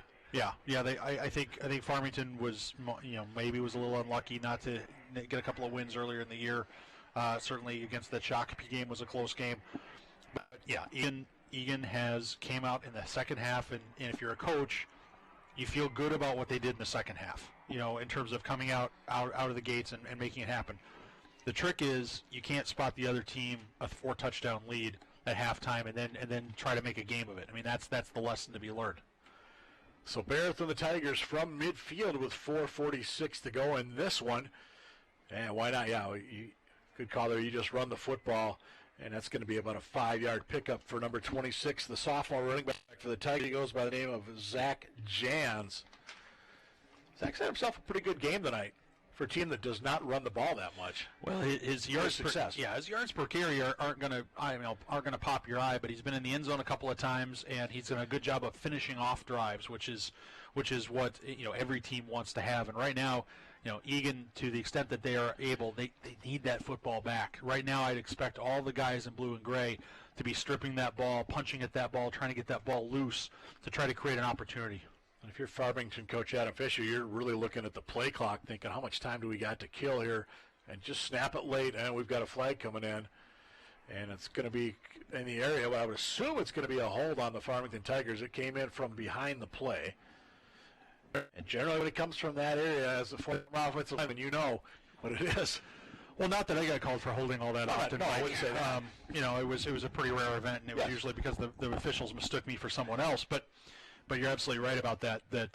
From that vantage point, when the referee pulls the flag and throws it is often going to be holding, and that was a good call at the point of attack.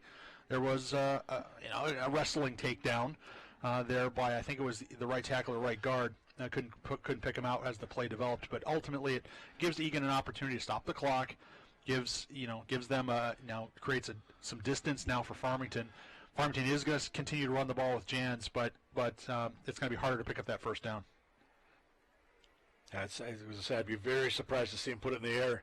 And he's tackled right on top of the Norseman logo on the 50-yard line is Jans. 5-yard pickup there. Going to set up third and about 10 for Farmington. And we've got a timeout taken by the Eagan Wildcats.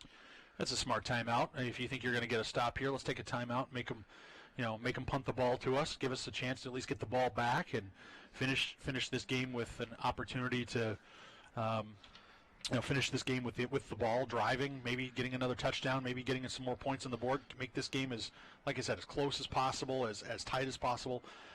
We talked earlier, Mike, about winning the second half. We came out at halftime and said, let's win the second half. And here they're showing it right here. Yep, and they've done that. I mean, to Eagan's credit, it's done that. It's won the second half. I'll tell you look at Meekin right there. Boy, what a ball game for him. He's got a couple of, obviously he's got the two really nice long runs. But you know what? I've noticed him making some really good blocks. And look at this play by Sorensen on the kick.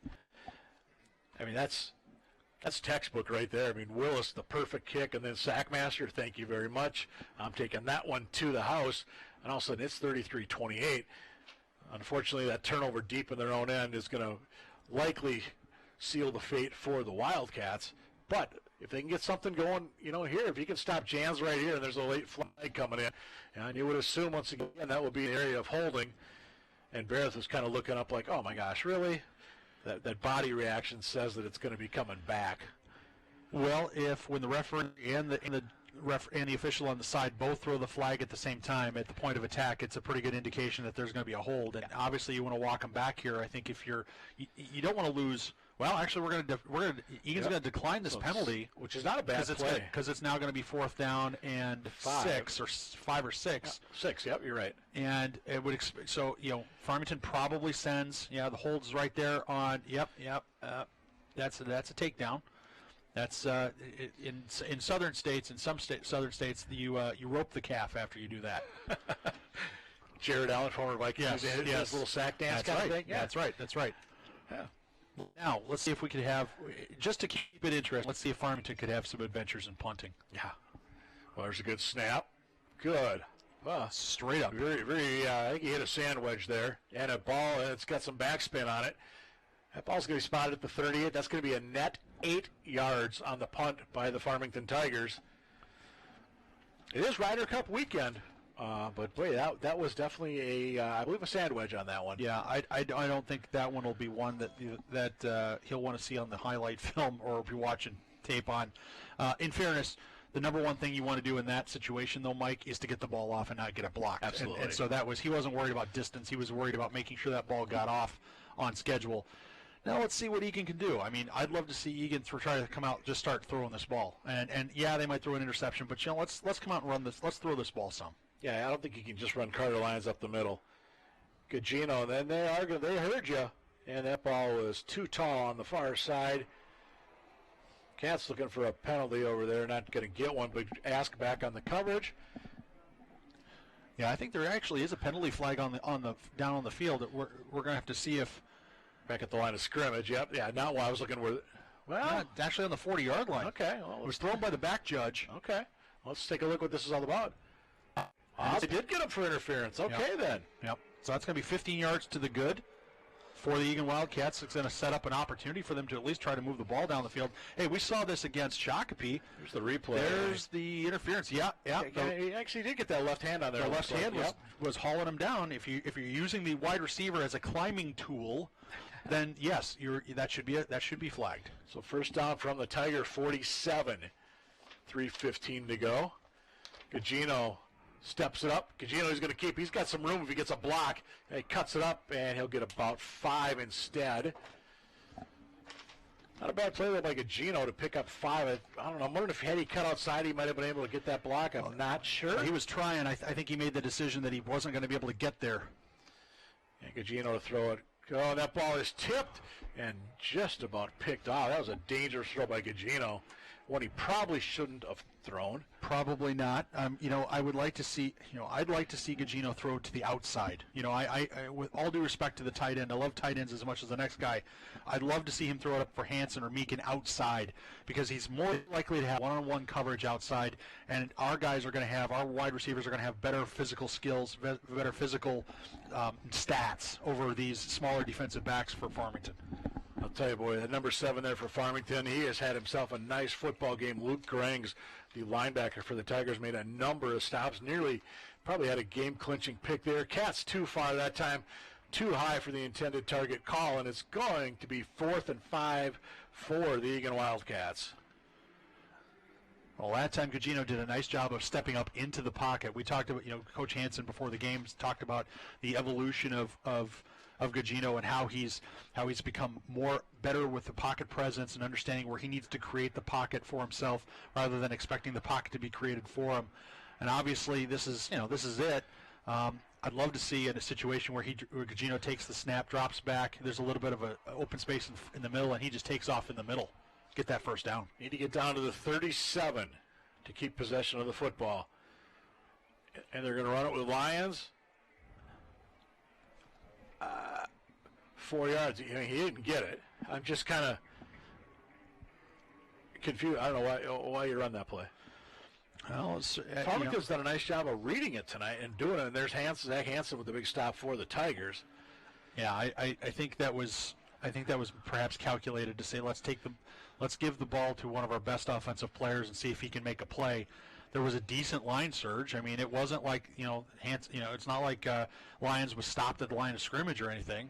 There wasn't a hole there. We just needed 5 and got 4. Right. So Farmington will take over from the 39-yard line of their own, I should say.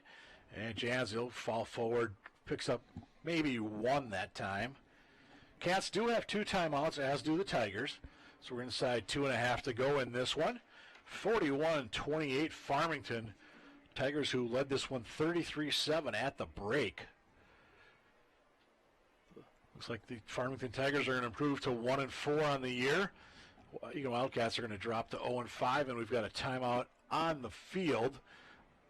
Was this taken by the Eagan Wildcats? I mean, you may as well take them. You don't get to take them home with you and save them for next week, as the cliche would go. So it's going to be 2nd and 9 for the Tigers. Yeah, we should mention a couple more sports we didn't get a chance to mention earlier. Girls soccer for Eagan, they are top ranked. Beat Lakeville South 4-0 Tuesday and Lakeville North 1-0 on Thursday. Farmington girls lost 3-0 to Rosemount on Thursday. Farmington boys lost 1-0 to Rosemount on Thursday. And the Eagan boys lost 1-0 to Lakeville North on Thursday. Tennis team beat Apple Valley 5-2 on Tuesday and Rosemount 6-1 yesterday.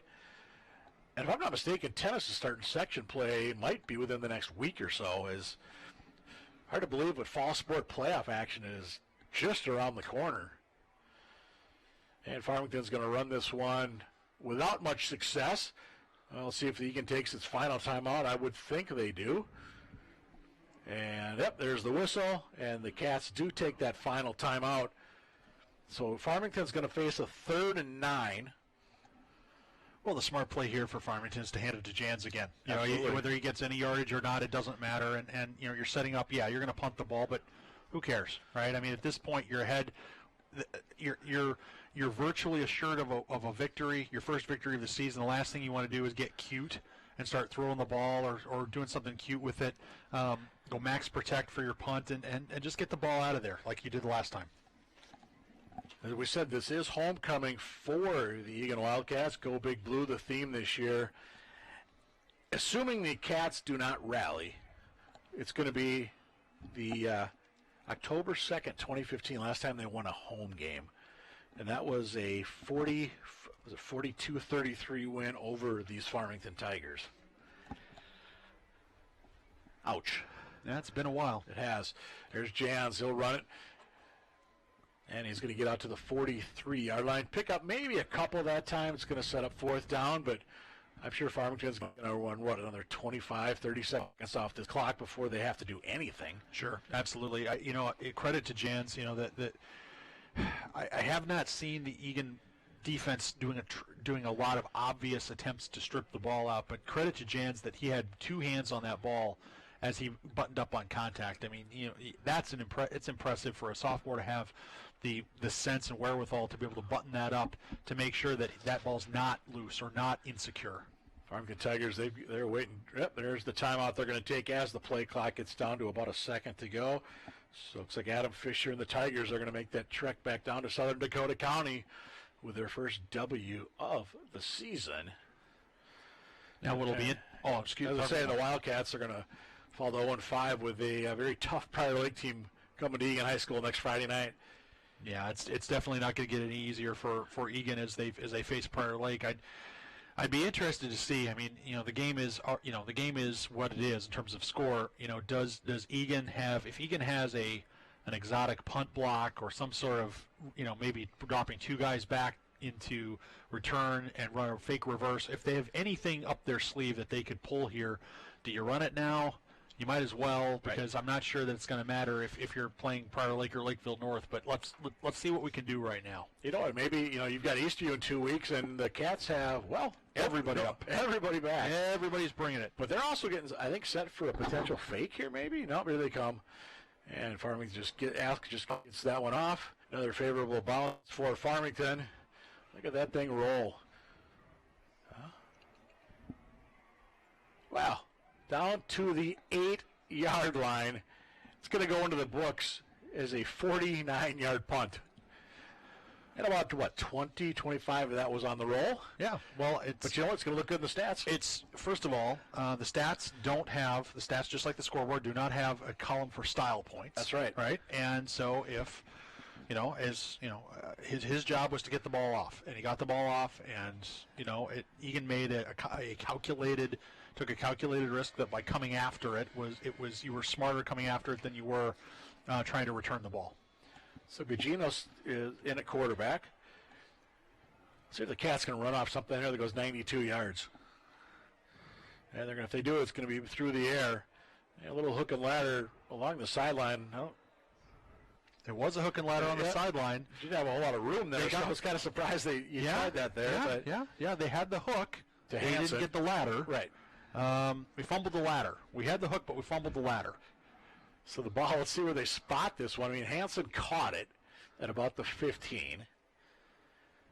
And it looks like that's about where they're looking to spot the football. As you look at big number 90 for Farmington, that's Kyle Newham.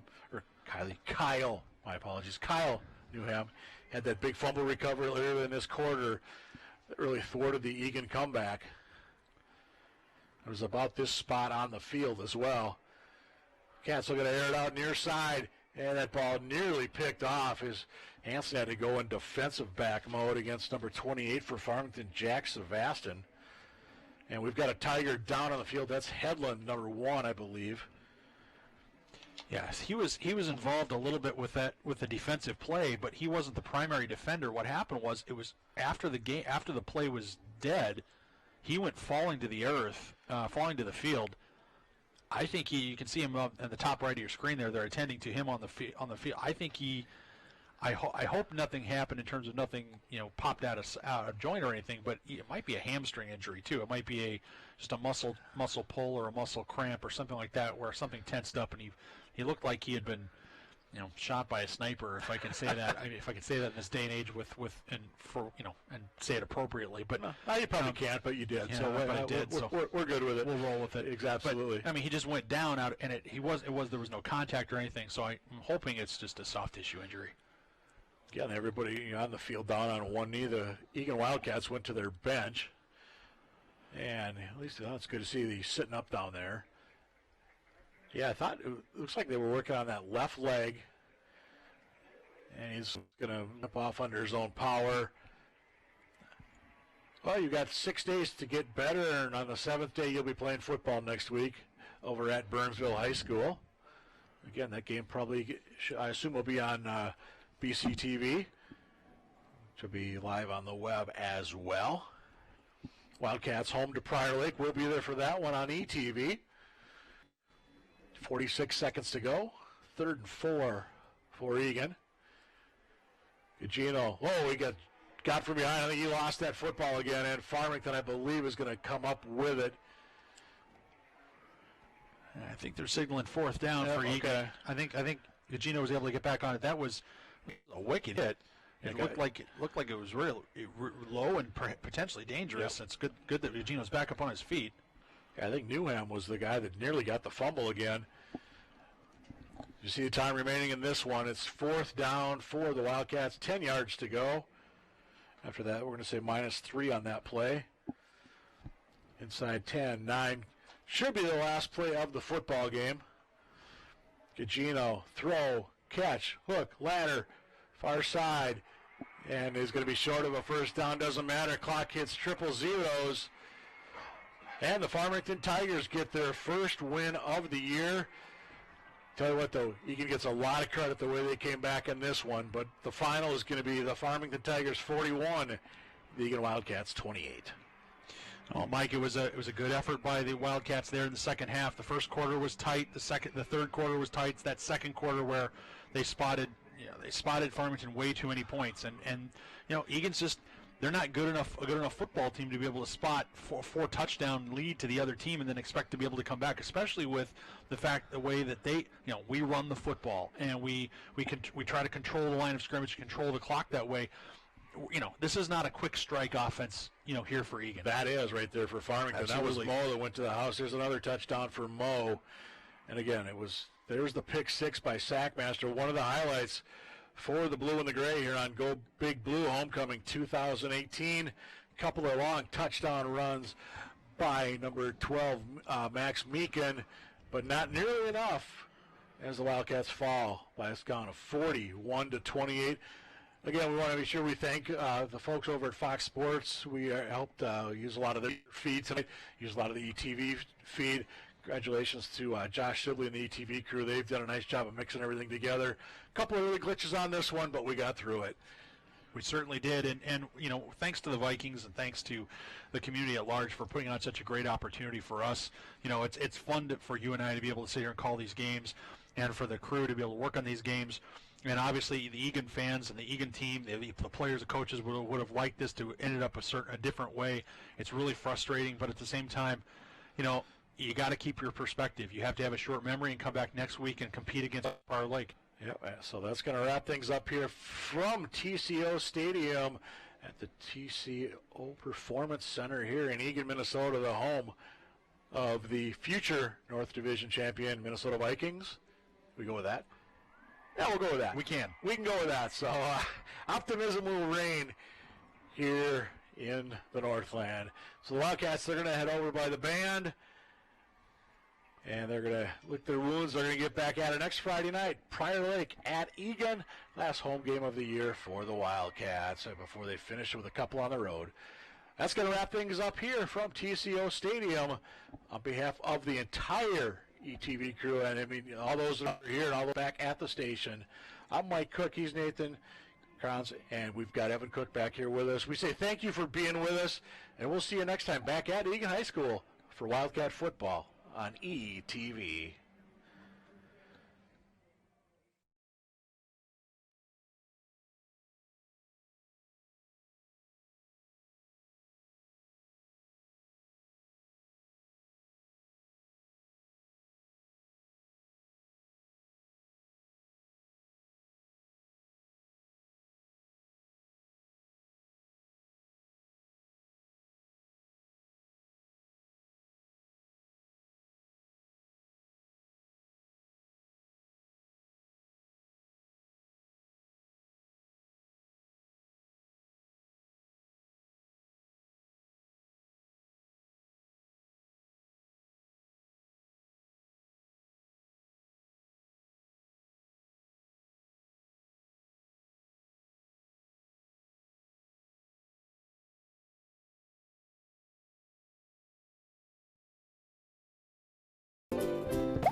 Garfield says, lasagna's good, but reading's better.